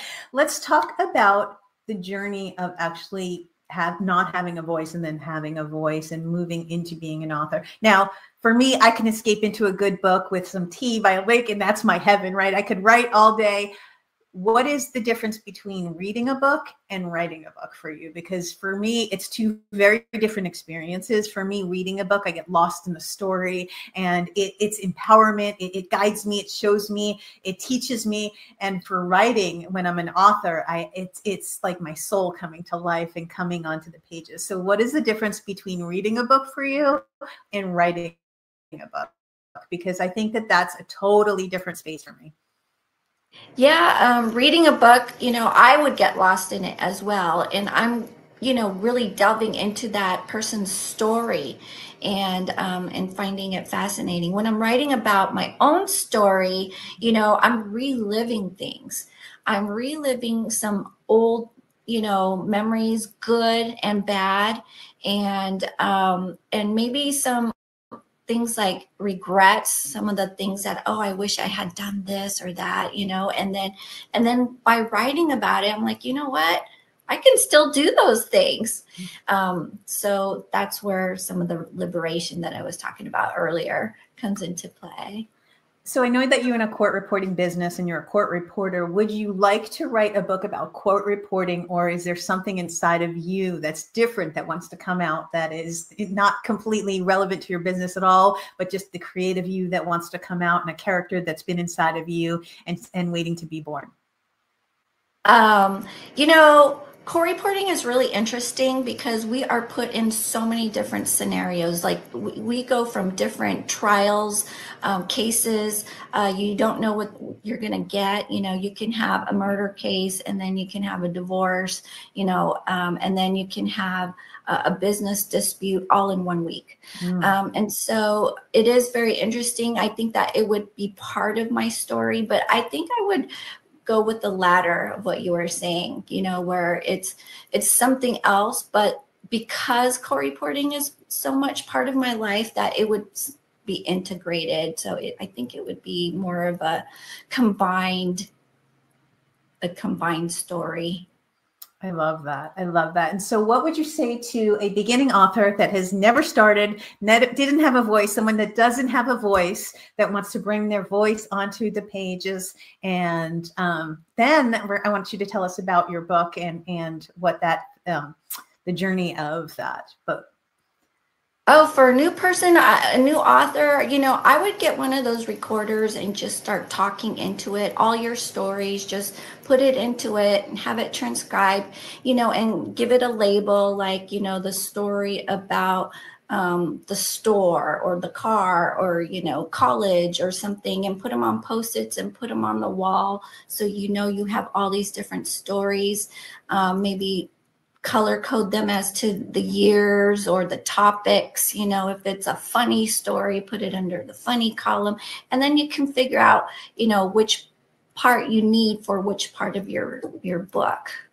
I love that. I love that so much. That's organizing your thoughts and bringing it out to life. Yeah. Now, a lot of people are scared to start. Where would they start if like, where did you start? I know, I mean, your book is with Brian Tracy, who's tremendous and huge in the personal development space, huge friend of the LA Tribune, right? And so where would you start from? Like, what would you tell someone to go to an agency? Would you tell someone to find help if they don't know how to find their voice? Yeah, I would definitely have them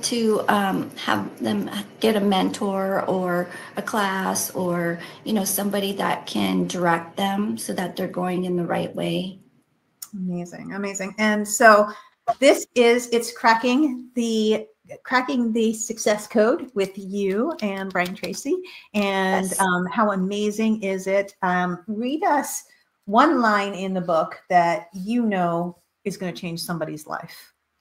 Just one line that you know that you wrote that would change anybody's life, because I promise you this, books change lives. Books changed my life, and I know with all of my soul. We got about a minute left. So if you could just say one line to somebody about what it's like for books to change lives and have a voice when you didn't ever have one. I guess my one question is from a line from a book. You know, are you allowing toxic people to dictate your narrative by impacting your decisions or making decisions for you? And another one is, do you need the validation of your toxic influencer so much that you're willing to forgo your own needs, wants, and dreams just to please others? Beautiful. Thank you so much for being here. Irene, you are amazing and a beautiful soul. And we can get your book on Amazon, correct? Is that right? Yes, yes. Okay. And so we appreciate you being here. Thank you to the LA Tribune for having us. Guys, books change lives. When I tell you that you don't have a voice, and if you feel like you don't have a voice and you have a story inside of you, sit down and start writing, because I promise you this, it will change your life. It's not only the beginning of changing your business. It's not only a beginning of your visibility, but finding your voice is finding your power. And your book inside of you is storytelling. And when you can storytell, you can truly, truly change the world. Let's change the world with stories, and books do change lives. And I know this for sure because it has changed my life. Thank you to the LA Tribune for having this, and from our souls to yours, go write a book, guys. Yeah. Hello and welcome to the Los Angeles Tribune. Since 1886, our name has been a part of the world of journalism.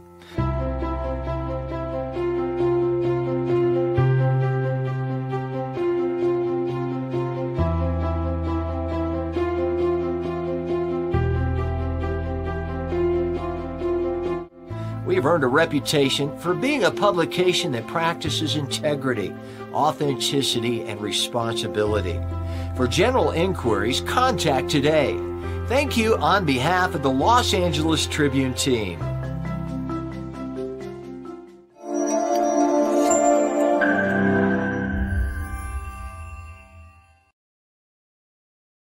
Well, there you go. Books. We are figuring this out. There you go. Books change lives. I love that interview between Noel and Irene. I am from historically an Asian background too, so I could totally relate being silenced. I also did have to go through really learning to speak up and finding my voice and honoring the voice within me. So thank you for the comments on the chat. Thank you for staying with us all day.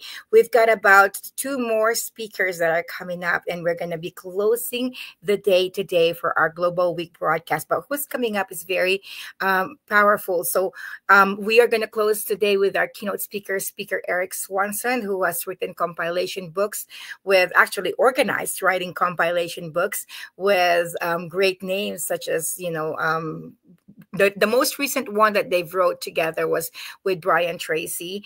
And we are excited that he's going to close our show today at 12:30. But who we have right now is someone that we have looked forward to bringing in the Los Angeles Tribune for a long time, because her story really matters. And so I'm bringing Alicia in this conversation because Alicia has asked me many times, Ava, have you gotten a hold of Dina Fried? Have you gotten, you know, and Alicia, I wanted to know, what is it about Dina Fried's work that you are moved about, that you have several times asked if we have offered them to nominate their book for bestseller?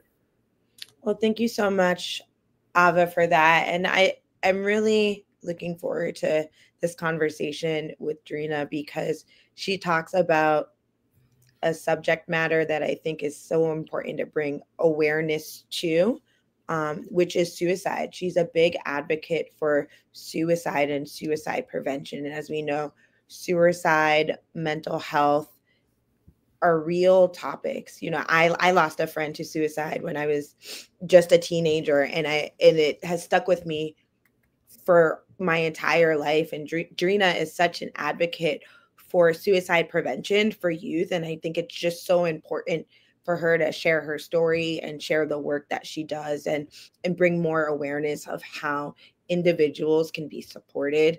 You know, life is beautiful, but it also has so many challenges, right? And there are so many people looking for support, and there's so much that has been done, but that will continue to be done. And so, you know, I know I've asked many times, like, how can we connect with Drina to bring her on our programs, to bring more awareness to the work that she does, because I believe that it is so important. And the care in which Drina talks about the work that she does, you can tell that it comes from some place that's truly deep in her heart, in her spirit, and in her soul, to be an advocate for so many people. And I think she, you know, she has a book. I even the cover, the way that she designed it with letters that are printed out from a magazine, just the way that she approaches her work. So I would love for you to further introduce Drina. But Drina, I have to say, I'm delighted that you are joining us today. I believe in your work. I think it's important. And so all of the individuals that may be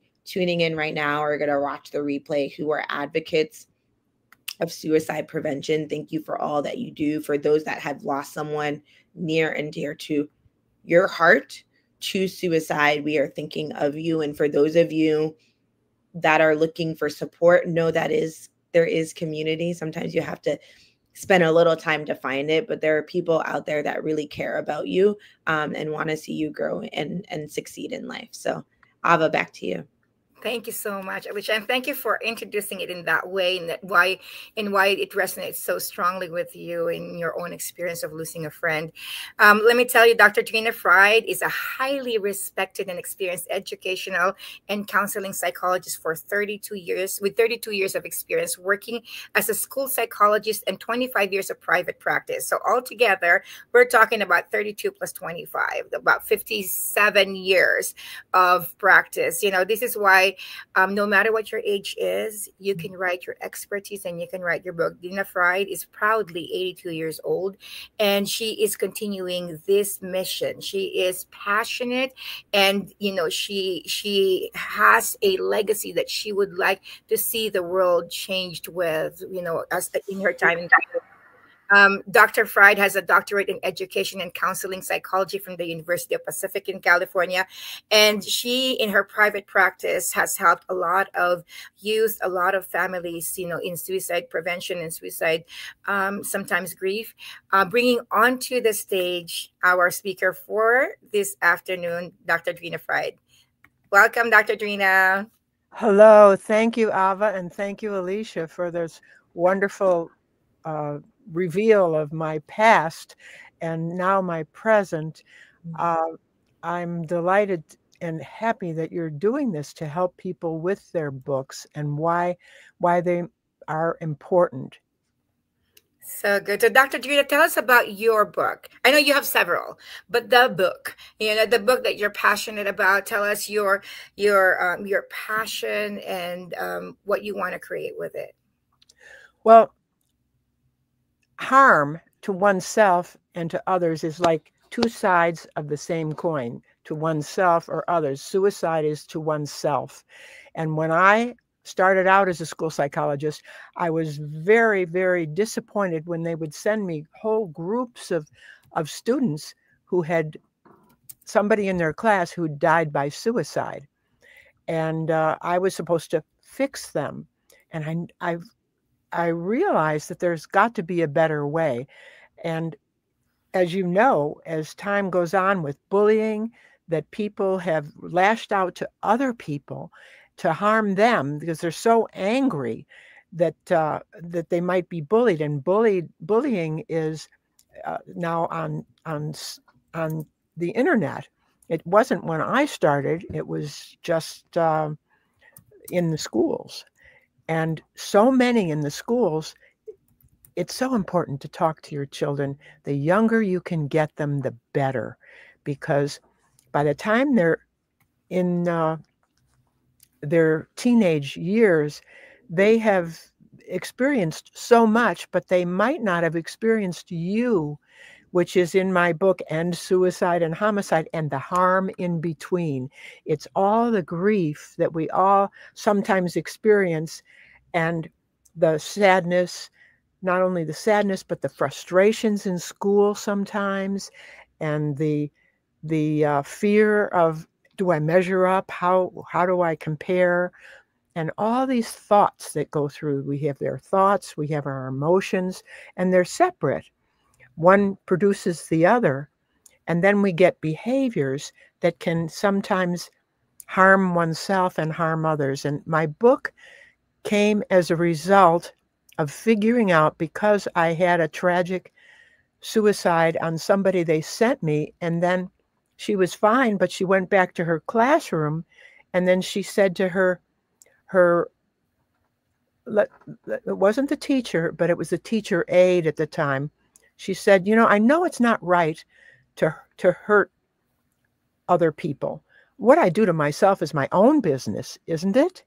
And the teacher aide, not having been prepped, not talking to anybody, she said, what you do with yourself is your own business. Yes. She went home, she took her father's gun, and she killed herself that night.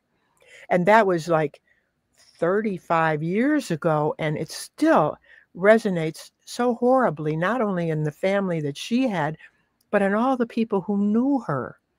And I realized the only good thing that came out of that was I realized you've got to make a commitment not to harm yourself and others permanent, and to know that good things are coming. As a matter of fact, they did a study of people, and I did my dissertation, and I saw this study, and I was incredibly surprised. I wonder if you will be.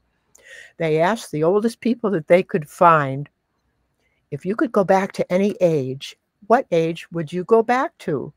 And they did not say in their teens. They did not say in their 20s. They did not say in their 30s. When do you think that age would be? 8 or 9?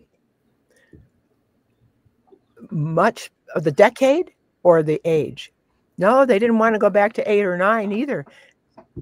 Ava? Oh, by the way, I want to say something about my name, because I finally learned your name properly, the pronunciation. Ava, like Ava Maria. Yeah, Maria. And, like avocado, I would always say. Like So avocado. I'm going to guess it's not 30, it's not 40, 50, 60 retirement Yes, age. you passed it. The decade when they're in their 50s is when actually people have the most wisdom that they've ever had before, and they've got their intuition tied in more, their third eye tied in more than their other voices, the critical voices, the child voices that told you maybe, come on now, don't do this and don't do that.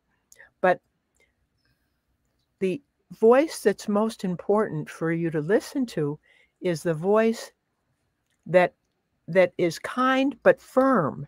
And that voice, when you get to it, is your intuition, your third eye, your soul that's inside you. And what I talk about in End Suicide and Homicide and the Harm in Between is how to get all the people that parents, let's say you're a parent and you're reading this book, or you're a teacher and you're reading this book, or you're a guardian. So many of us are guardians we have spheres of influence, so people who will listen to us. If you wait until they're teenagers, it's harder. You can do it. You can do it, but if you can get them when they're young, the youngest I ever got anybody, and I have, if you were to go to DrenaFried.com, and by the way, that's why I like to go by Dr. Drena, because my last name is spelled Fried. So if you wrote, but we'd all rather be freed than fried, wouldn't we? So if you go there, you'll see a video where I demonstrate that by hitting a pillow, you can get with a 3-year-old. I don't have the 3-year-old then, because the 3-year-old was my son. When he slapped me for the first time ever when he was like almost 3. And I said, no, people aren't for hitting. Hit here instead. And I took his hand, but you never take it too hard. You always want to give them the freedom to move. And I said, hit here instead. And he did for about 15 seconds, hit this pillow. And then he turned around, and I bet you won't guess what he did then. Hug you? What did he do? That came later, and earlier. He said when he was in his 40s, he said, Mom, because I was apologizing for not being there with his comic book selections all the time. That they were important to him. But he turned around and he slapped himself just as hard as he slapped me. And that was the thing.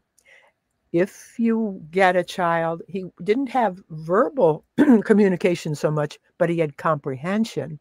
And so I just did the same thing. Took his hand. I said, no, you're a person too. Hit here instead. And he did. He hit the pillow again for about 20 seconds. And then he got off my lap and he was happy for the rest of the day.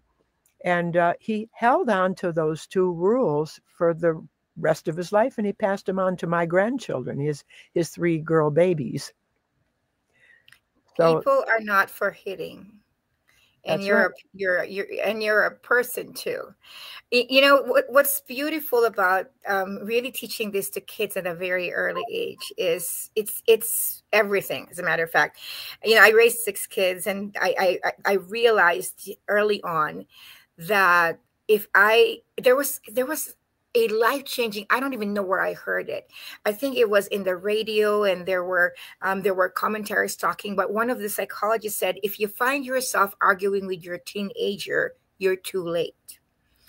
And so as a young mom, I realized everything that I wanted my kids to learn, to really be instilled in them. I got to teach it to them at a young age, because, when you find yourself arguing with a teenager, you're too late. And so I intentionally instilled principles, on my kids, like for example, you could always speak up. You don't have to be angry. You don't have to have an attitude. I instilled that in my kids. And so today, none of my kids, 6 of them, have drama. Like, they can speak up. They will speak what they think. They will speak how they feel, but there won't be any drama. There's no behavior. There's no attitude. But one of the things that I saw that was very powerful, all my kids have Bible names. And my second son at I think it was 10th grade, he brings the Bible in his backpack, and he says, my book is in the Bible, it's Zephaniah. And he would bring it to the school. But you see, right about after that, like, he wouldn't even bring the Bible anymore, because it's embarrassing, because things have changed, right? Things change. You got that, right. But yeah. There are things that is amazing, that because there's a principle called first to hear, first to know, right? Like, we always compare the truth with the first thing that we heard, and it's so important, like you said, having a commitment. Like, when you said that, making a commitment to not harm others and not harm yourself at a very young age, fundamentally, it could change our world. That's what I wished. I'd hoped that we could get to millions of people. And, because there's people like you too, and a willingness to take those 2 rules yourself first, and to use them and make sure you keep them, and apologize. There's the place to apologize if you step over the boundary. Psychologically, I remember riding in a car with an Uber driver, and for some reason we got talking about his family here, and he said, my son doesn't want to even see me anymore. And I said, what happened? He said, well, my ex-wife told me that he doesn't want to see me. And I said, well, what do you do? And he said, well, I tease him. I said, that's it. Teasing is a psychological thing that is not really good for children. Maybe not for adults either, but definitely not for children, because if you just did something else, and I told him what he should do instead, that would just bring his son back to him, and maybe an apology. I found out that my teasing, it was fun for me, but it certainly wasn't for you, so I apologized. And apologies go a long way if they're sincere, and so do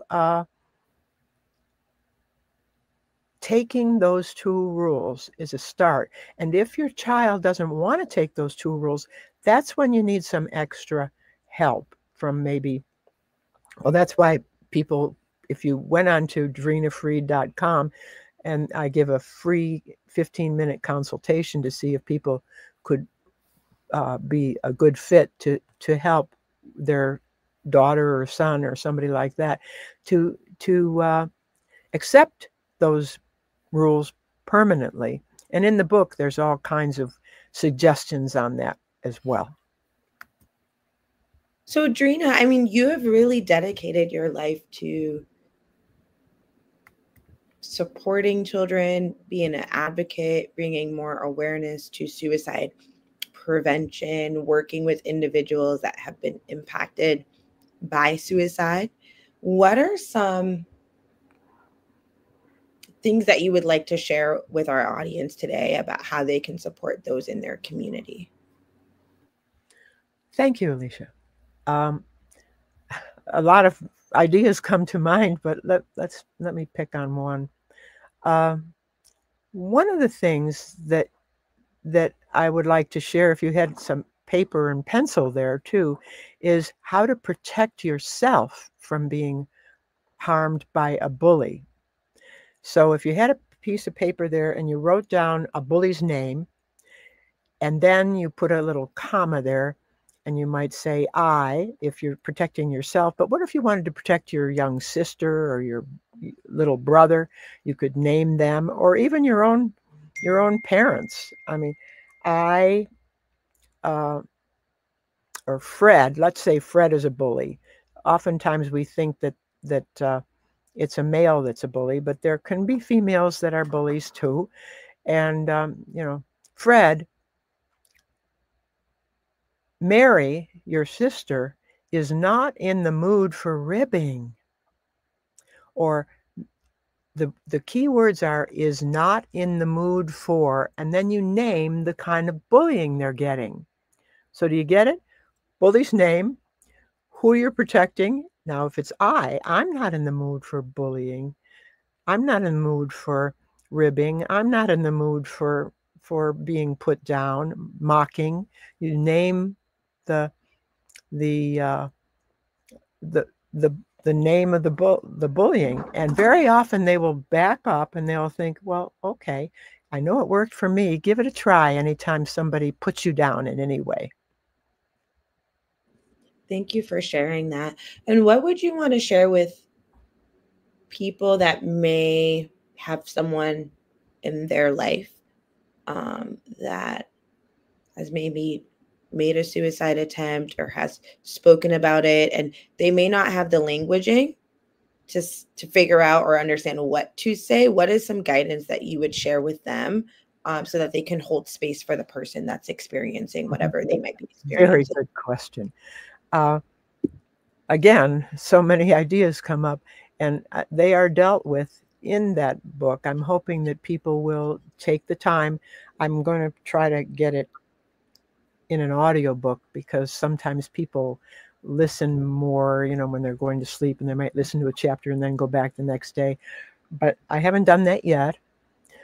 Let me see if I have your question right. Somebody shares with you that somebody they care for has died by suicide or is threatening. Is contemplating, because yeah. And what can you do?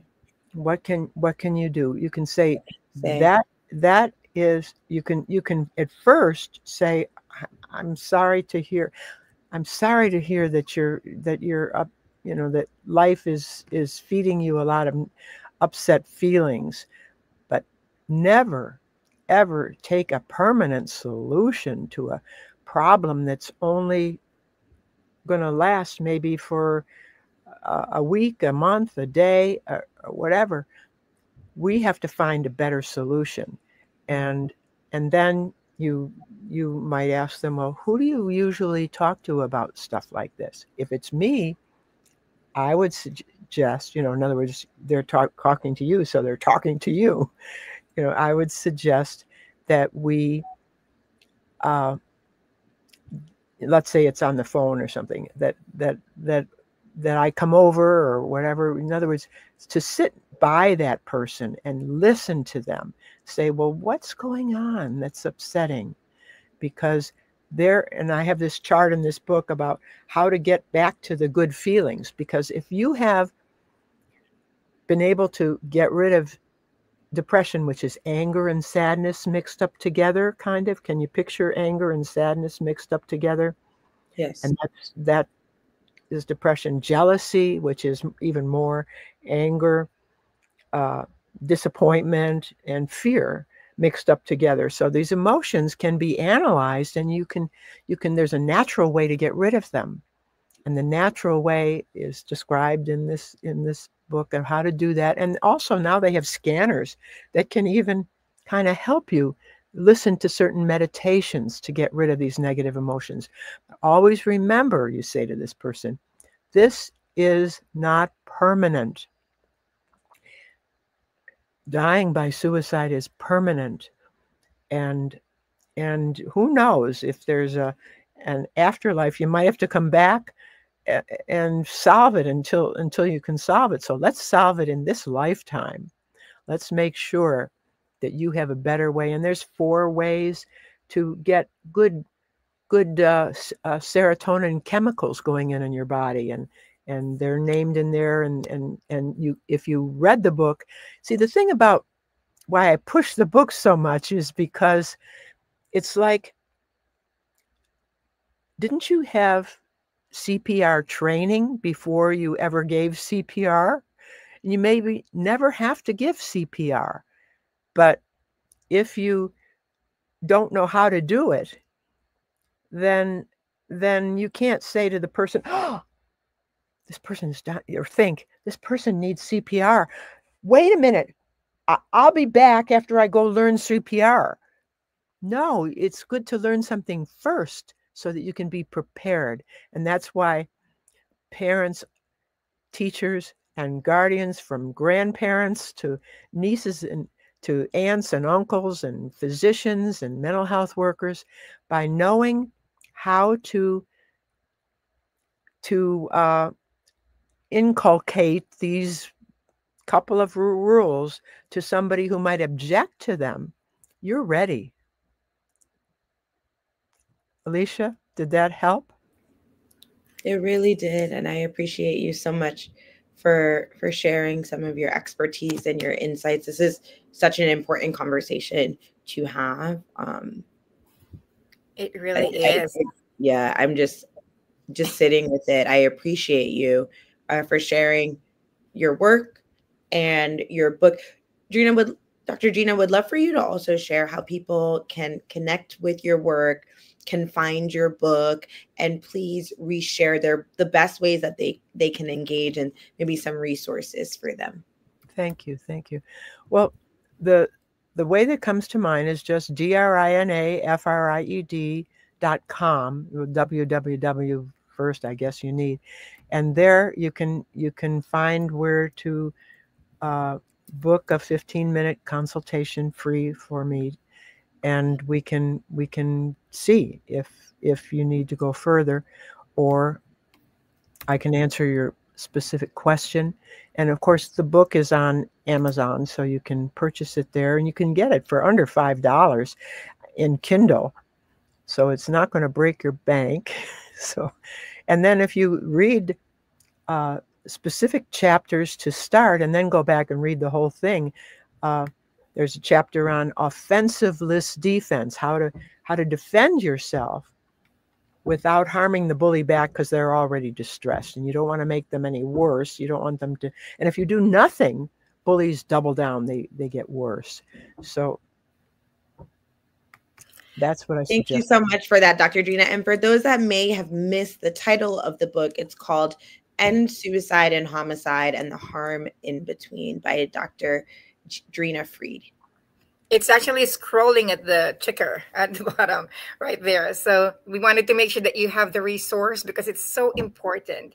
You know, it's so important that these commitments, we learn them, you know, that these commitments become part of, you know, raising our children, because that stops a lot of problems right there. You know, some of the challenges, and this can be a very, very long topic. Our keynote speaker is already here, and I'm so excited to introduce them to you. But Dr. Gina Freed will bring you at a different time, because this is definitely a beautiful conversation to have. You know, there is the aspect of suicide where especially teenagers use it for seeking attention, and also for getting what they want, you know, and threatening, right? So I've had friends of my kids who have dealt with that. But I will bring you back at another time. Thank you so much. And we have a lot of people in the chat. Just thank you, Sam. Thanking you also. Grandma of many kids that are young, Daniela Truffin, you know, is finding many gold nuggets and takeaways in what you've shared. So thank you so much. I appreciate you for doing this, Ava and Alicia. I just want you to know that I have done 12 modules for teenagers, and that is finished now. I'm meeting this afternoon or soon with Bill Walsh to make sure that this is spread to teenagers, because that's oftentimes you can't go back in time. You know, the past is gone, and the future though is free choice. And we need to stay in our present time. Thank you. Thank you. Thank you so much, Dr. Drina Fried here. For those of you that have been watching, wow, I mean, the work that she does is just, and there are so many advocates, right? So many individuals that are trauma informed, that are teaching, that are supporting individuals, that are just navigating experiences in their life. So we want to say that if you know someone that has shared with you that they may harm someone else or harm themselves, we highly encourage you to tap into the many resources that are out there and available to help bring those individuals guidance. Thank you so much, Dr. Drina Fried, and we will definitely have you back. So Ava, I'm going to hand it over to you.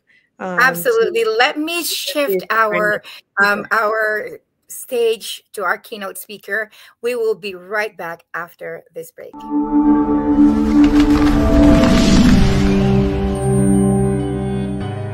Welcome to the Los Angeles Tribune page.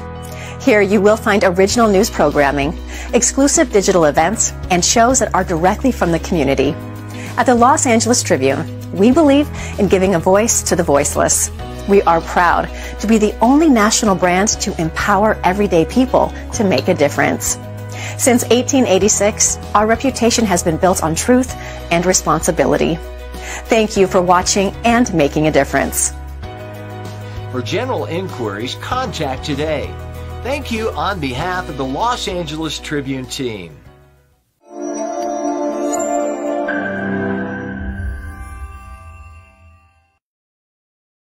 Welcome back, and we are ready to welcome our keynote closing speaker for the day. Our keynote closing speaker is, yesterday we've had Bill Walsh close us, and the day before we've had Tim Weiss close us. We've got we selectively really choose strong speakers to help us close the event, make it really more meaningful for all of you who have been joining us. Our speaker that will be helping to close us this time is Mr. Awesome. And he is Mr. Awesome because it was the people who have been his mentors who have given him those words, whether it was Brian Tracy or it was some other speakers that he's going to tell us. I think Sharon Lecter also told us that, but he is a leading success and professional keynote speaker, and his name is Mr. Awesome Erik Swanson. We would love to bring him, the CEO, the founder, the creator of Habitude Warriors series. It's conference form, mastermind form, book form, series format, compilation books, Mr. Erik Swanson. Yay! Can I give myself? Yay! All right, here we go. Everyone raise your right hand and go like this. High five yourself. Okay. How are you, Ava? So I am amazing. So, Erik, this is Books Change Lives. And it's all about the power of books in changing lives, in shaping cultures, in influencing society, and in changing the world. So I would love for you to share a book or two that has changed your life, that has shaped your future. Well, that's easy. Come on. I mean, first of all, I want to give it up to you and Mo and LA Tribune and all of the amazing, experts that are here. Oh my gosh, they're sharing. Look, if you're not taking notes, here, I highly recommend go get yourself a Remarkable notebook. Okay. This looks like a regular notebook. It's actually a digital notebook. And I've been taking thousands of pages of notes here. So I really appreciate that. All right. So let's see. I have 3 books right off the bat. 4. Okay. The Bible. Okay. And by the way, Ava, I loved your story about, not your story, but your life, sharing about, your children's names. And you said one thing, you said, yeah, he used to bring a Bible and then he was a little embarrassed about. I don't think anyone should be embarrassed about what they believe in for the future, for awesomeness. Right. So I applaud you and your children, Ava. It's amazing.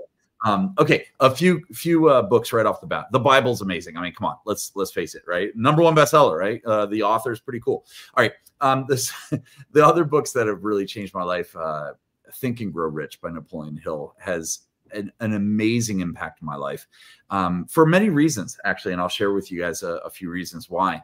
The other ones that come to mind right off the bat, I mean, I have one of them in my hands here. In fact, I give them out. I buy multiple copies of these. It's called Acres of Diamonds. Okay, Acres of Diamonds, written by the founder of Temple University, Russell Conwell. And I hand these out because all of us, look, it's a challenging story. Okay, read this. It's really small print, by the way, but read this quick story, and it teaches us the fact that we all have an internal awesomeness within us. You know, Jim Rohn and I used to share stages with Jim before he passed, and he used to always remind me that everything's within us. Everything's literally right here within us, and we sometimes seek out the answers outside of where they really should be. Acres of Diamonds is an amazing read. Definitely pick it up. It's, in fact, if you want a copy, just call me or text me or whatever, and I'll send you one. Free copy for you. Yeah, the free copy for everyone. Oh my God, there's a million people on here. Okay, for free copies. The other book is As a Man Thinketh by James Allen, written in 1902. Right, Ava, I know you've read this one, and it's changed my life. Like, as you think things, right?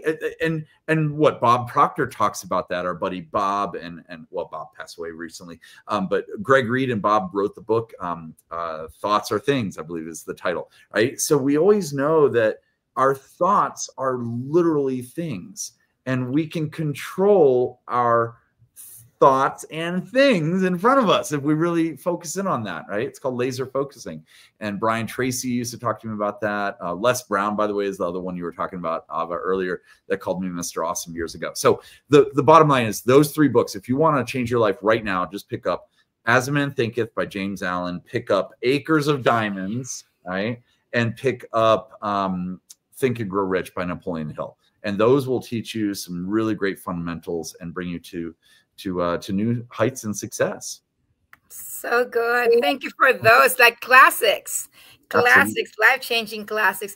Erik, you know, I've seen you everywhere, but I kind of don't know what your background is. So I'm going to take the opportunity to ask you the question. Since you have given the books that have changed your life, what was your background? Who were you like, maybe as a child, as a teenager, before those books?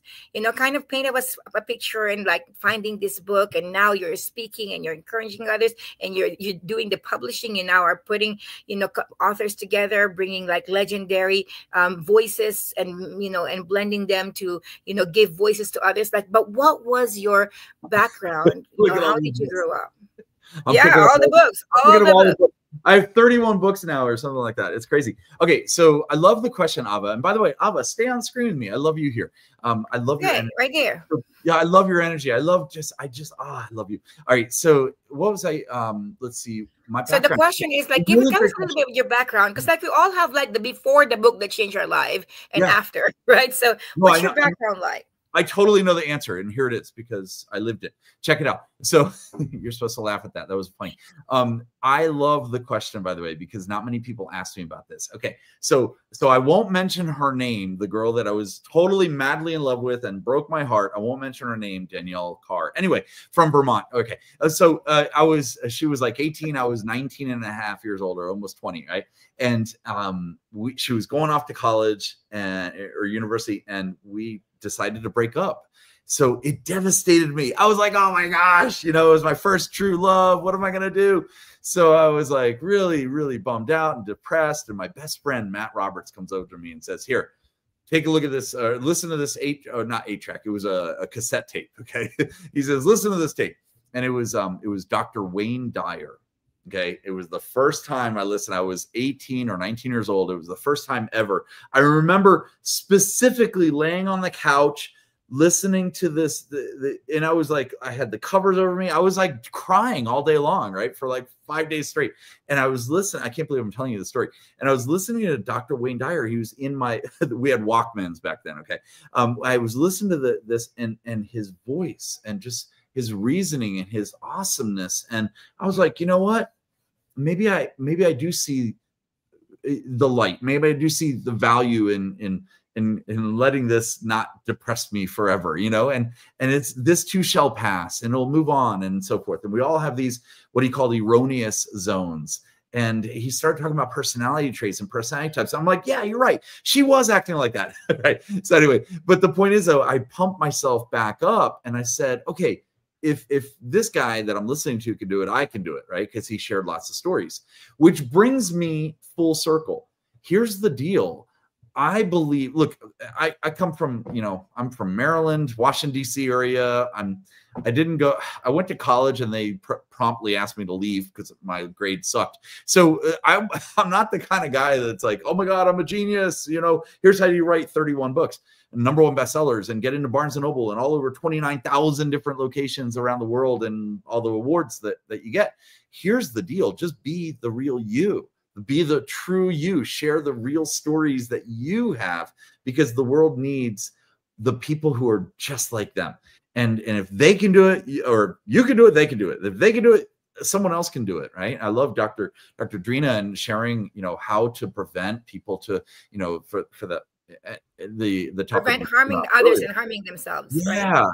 And helping others, right? It's amazing. Surround yourself. I love everyone on here, from Mark Victor Hansen, Sharon Lecter, let's see, John Gray, of course, Mo Rock, and you and Alicia and everybody, and Donna and Bill Walsh. My buddy Bill was on yesterday and closing it out. I love it. Like, I was taking furious notes and I looked at it and I go, I already have these notes, but that's okay. I'm taking them. It's amazing. So he said something that was really, and I texted him right after, and he's, you know, he and I text like schoolgirls every day. So I texted him right afterwards and I said, man, you know what? I needed what you said today. I appreciate that. And he's like, oh, which part? You know, and he said this. He said, surround yourself with. It's funny how you actually said it in the voice of Bill Walsh. Oh, which part? yeah, which part? Yeah, which part? Yeah. So basically, he said he in the show yesterday and the keynote, he was explaining to and reminding us, right? We all know this, but he was reminding us, stick with people who are uplifting you, not bringing you down, right? Look at the rooms that you're in and surround yourself with the winners, right? I used to work in a very toxic relationship, in business relationship, that is. And it was weird because it was a motivational speaking business. It was very strange. It's like, why are we doing this? And it was like a lot of politics and so forth. Then I retired from that and rehired myself in a different way and surrounded myself with gems like you guys, like LA Tribune guys. If you're not, look, I mean, LA Tribune exists for a reason, and the reason why, and I honor them, and I love you guys. And the reason why is because you bring goodness to the world. You don't share and promote all the negative. You bring the positive awesomeness. And guess what we all have is we have hope. We have hope that, hey, if they can do it, we can do it. I can do it. We can all do it together. So that's it's just amazing. So my background is I got started in self-development because of a breakup, and I thought I was devastating. My life was over, and I was like, you know what, I'm going to change around. And that's now actually the beauty of rock bottom, right? Like when you really get to that point, and you know the only way is up, and you know you find personal development, and you find ways to change your life, and right. Find a different way to live, because this is not worth living. Sometimes those moments are needed. That's why I have a plaque right here. I literally have a plaque, if you can see it in front of me here. There we go. No drama, serve others. You know? So good. I love that. Since this is Books Change Lives. Look at this. I created a basketball for myself. No drama, serve others. And it's a real basketball. So good. Well, Erik, since this is Books Change Lives, yep. And you have written 31 books, and you bring authors together. Who are some of the bigger names that you have brought in your book series and your book compilations, that you could say really have been instrumental to even more the impact of books and other authors who are writing? Yeah. So, you know, it's a two-part answer. Okay. The way I will answer this is, if you look at any of the books, just on the back of any of my books, and you'll see like, we honored Dr. Wayne Dyer in this one. We have, you know, Rudy Rudiger from the Notre Dame movie from the 90s. We have Don Green, president of Napoleon Hill Foundation. Sharon Lecter has graced our stages. Brian Tracy, Mo Rock, of course. Michael Gerber is in this one. I've got so many different, look, there are 13 celebrities here. All of them have uplifted, because here's and this is the first part of the answer. All of them have expertise in different areas of their lives, and they have different reach, which is amazing. So if you're looking to, if you're watching this and you're like, I need to join a book series or a book or write your own book, surround yourself with these celebrities and honor them, and your sphere of influence it gets even larger. Your network gets larger. That's the first part of the answer. The second part of the answer is Bill. I'll give you his first name. And I have many, many Bills. Okay. There's 33 authors in each one of my books. And you ask, who are the bigger, right? You ask somewhat like this, like, who are the bigger, the da-da-da. Well, it's Bill. Bill was diagnosed with cancer 2 years ago, and he is kicking butt. And he says, that he just did a TED talk TEDx called 8 Seconds to Victory or something. And it's all about, and his story is in here. Those are the type of big celebrities that I follow, that I honor. I follow everyone, of course, but I honor them because they're sharing their true life with you, and their true struggles, and how they got through that. And the 8 seconds that he was talking about is the 8 seconds that the doctor came over and said, he was in a routine checkup, and the doctor said, you have cancer. And it took 8 seconds for him to hear this and finally sink in. So those are the type of heroes, right? Surround yourself with these big, huge celebrities, but also surround yourself with the celebrities that are maybe not famous celebrities yet, but they're celebrities in hero land is what in their lives. And I just wanted to emphasize, the reason we surround ourselves with celebrities not because they're celebrities, is because they success leaves clues. Right? Success leaves clues.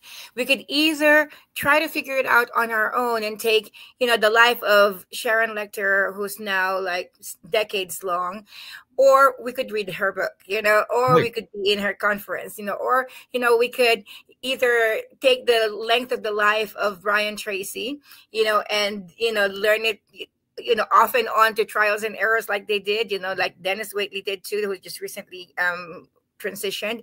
But we could also have the opportunity to collapse that learning time by being in their audio, like you did, by being in there. So that's the reason why we honor celebrities and we put ourselves in the presence of celebrities, because they have lived principles and practices that are tried and true.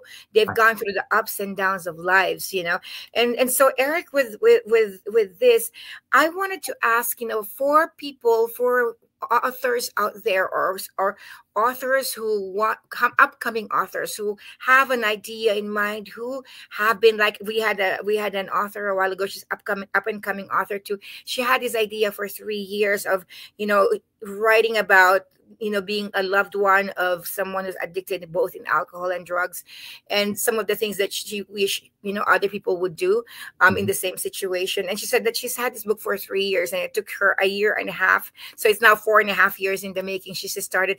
But what are some of the tips, being an expert in publishing in this, that you can give for people who have had thoughts, something that they'd run to write about, but they haven't really taken the action to do it?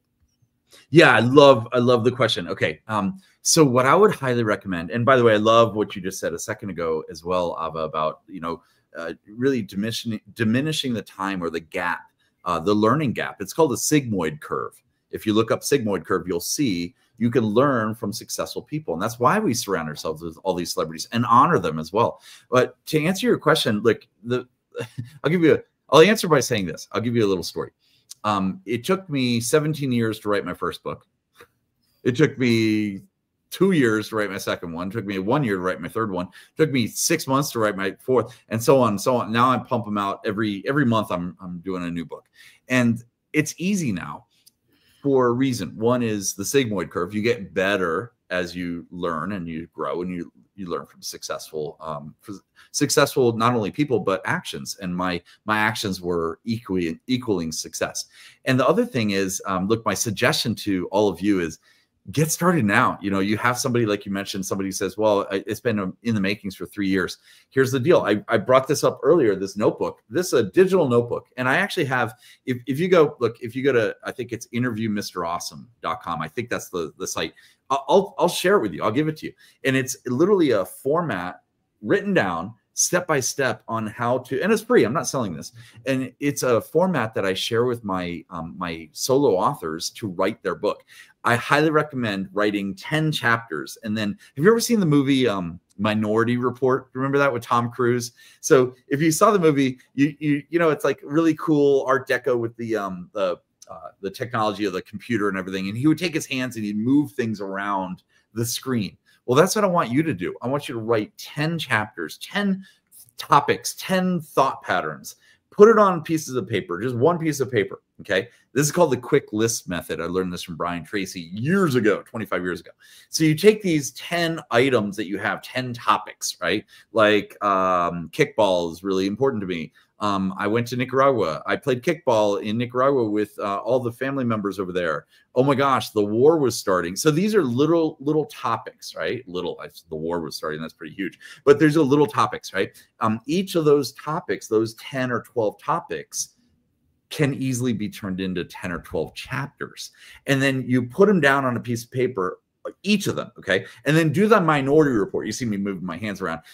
Do this on a big dining room table. Okay, take them out, rip them out, the pieces of paper, put each topic and label each topic. This is on kickball. This is on my first date in high school, whatever. And you put it down on the dining room table. Then you kind of seek out, like, this looks better over here. This sounds better over here. And now you've got kind of like an outline of the book. It's really cool. And it's a fun way to do it.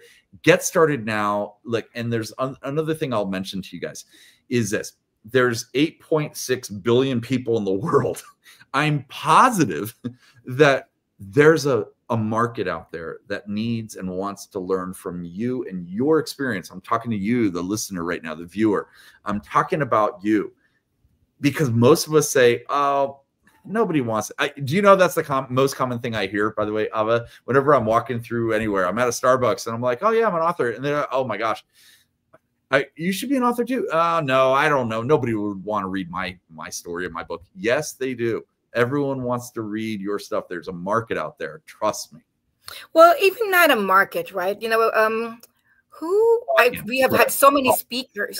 We had so many speakers, and I think I am trying to think who said it. I think it's Robert G. Allen, you know, the finance guru, 1 Minute Millionaire, no down payment, you know, and he said that the best legacy you can leave is a book, you know, and because it speaks of no one else like no one else lived your life, no one else sees from your lenses.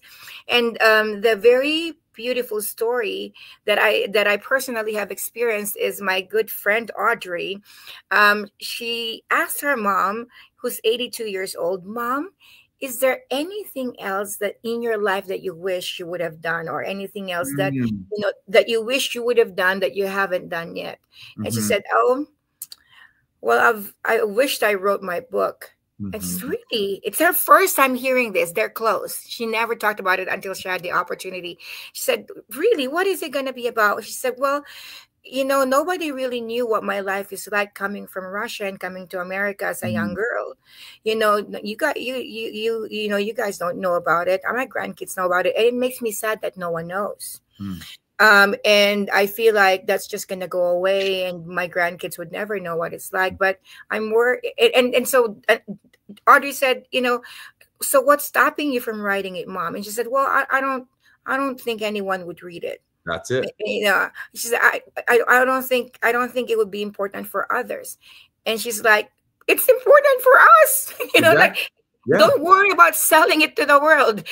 Just me, mom, and my, and your grandkids and Right. our great grandkids. It matters. It matters. Like, don't worry about selling it to the world if no one else reads. So who are the most important people in your life to hear the story? And yes, there's impact, but sometimes even one person makes a difference. And I understand you are probably thinking, well, but is it worth the effort? If anything is worth something, it's worth everything, right? Well, and they're And great just get gifts started. too.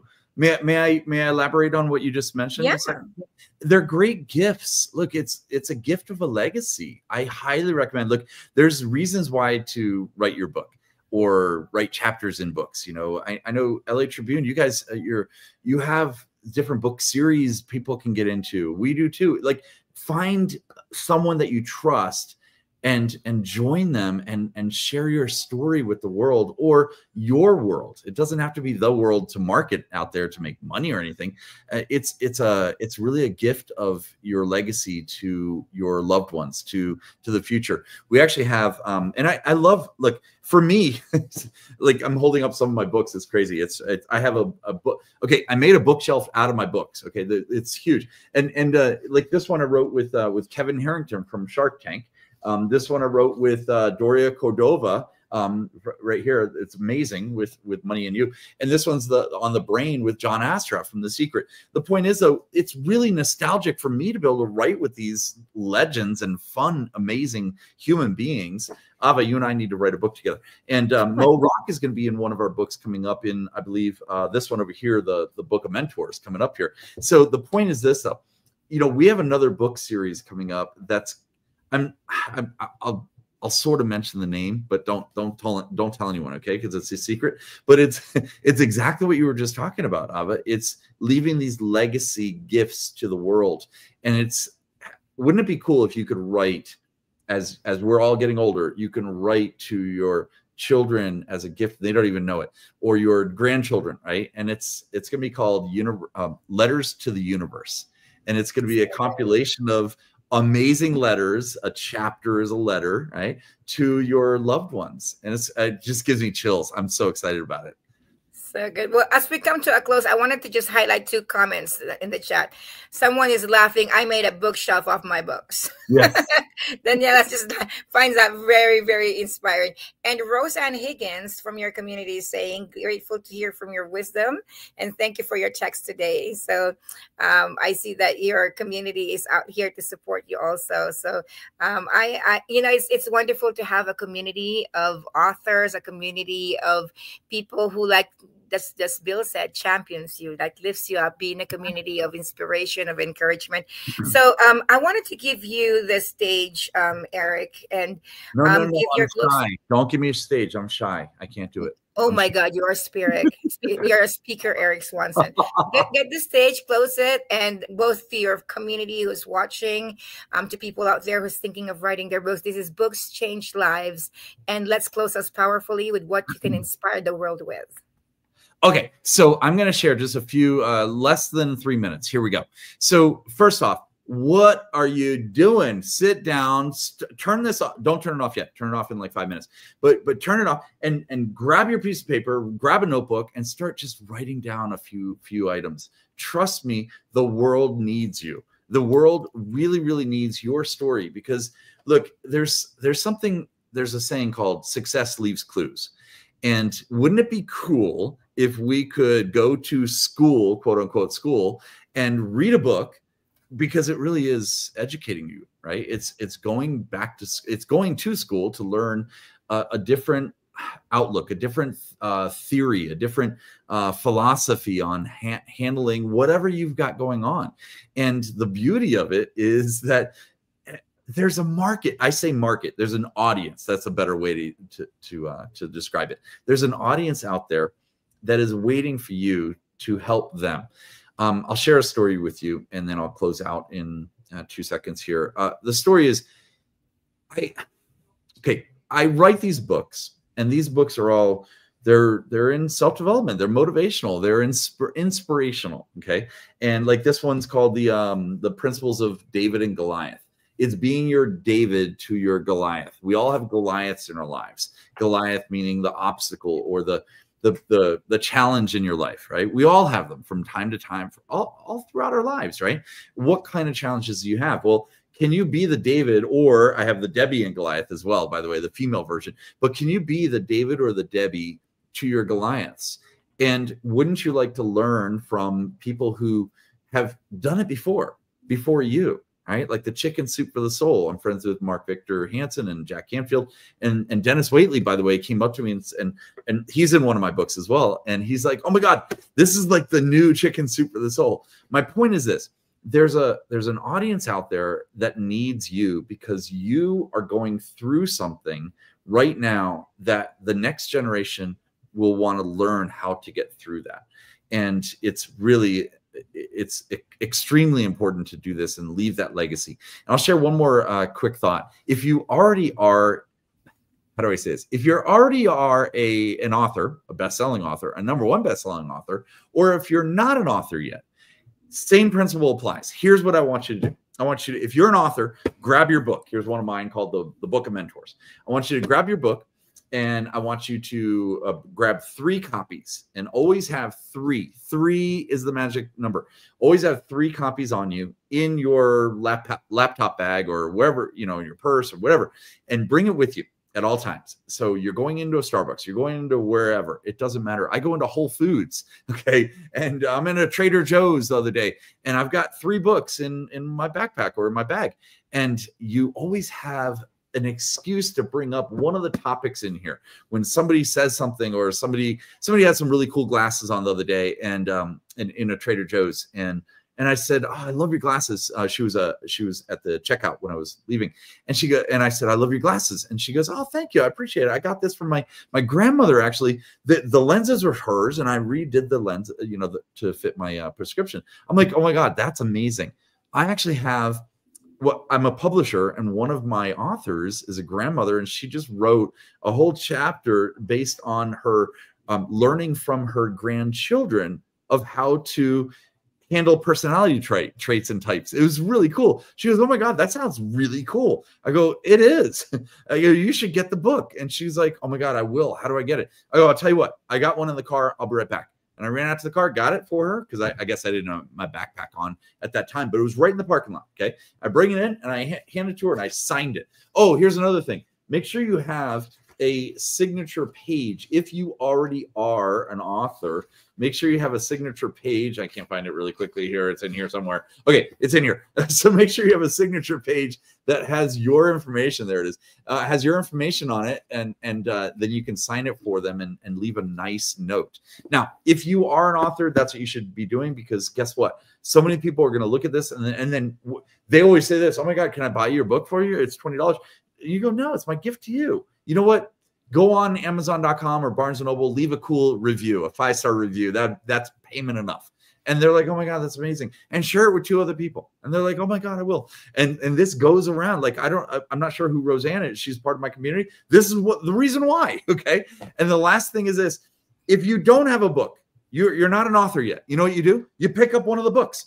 You pick up one of the books. I learned this from my buddy Greg Reed a long time ago. Pick up a book and just start talking about it. Oh my God, it reminds me of this. My buddy Mo Rock, the president of LA Tribune. You know what he wrote about is this. He did a TED Talk too. Check it out. Right? This is the way you market yourself through other people, and you get more leverage of awesomeness, and you help the world out. There you go. Well, oh my God, someone just got schooled by Mr. Awesome Erik Swanson. The strategies and the techniques. Grab someone else's book and start talking about it. Be of value, be of contribution, be of service. And at the same time, that gives you the power of association, being associated with the book and being associated with the author. How powerful.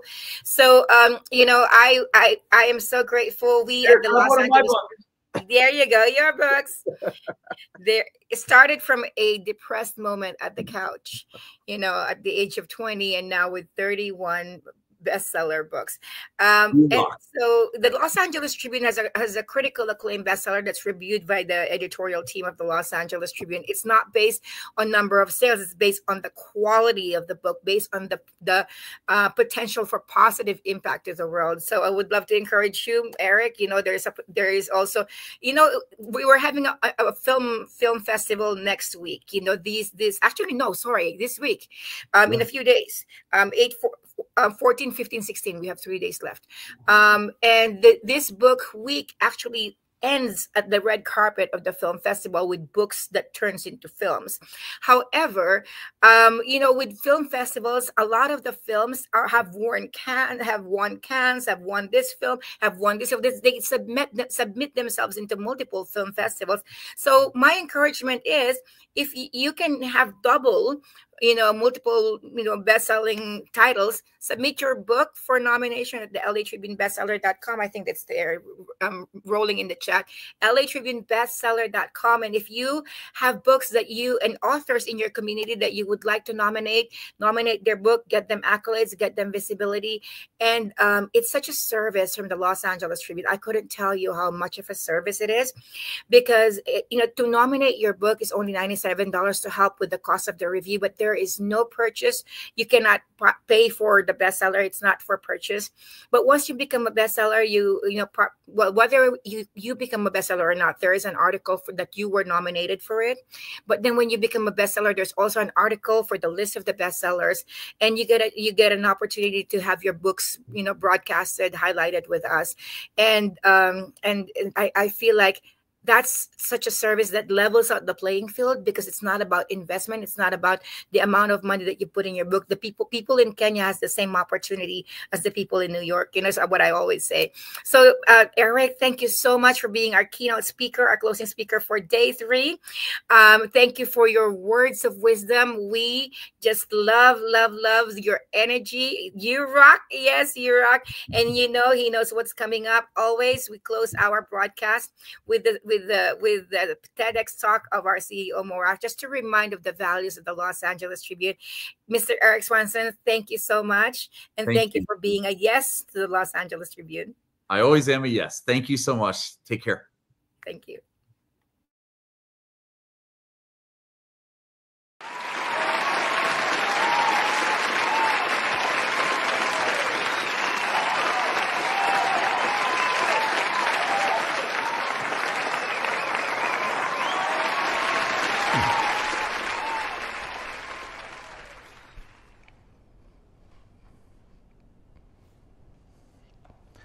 Imagine waking up in the morning, grabbing your morning coffee, and opening up your daily newspaper to nothing but headlines that inspire and uplift you.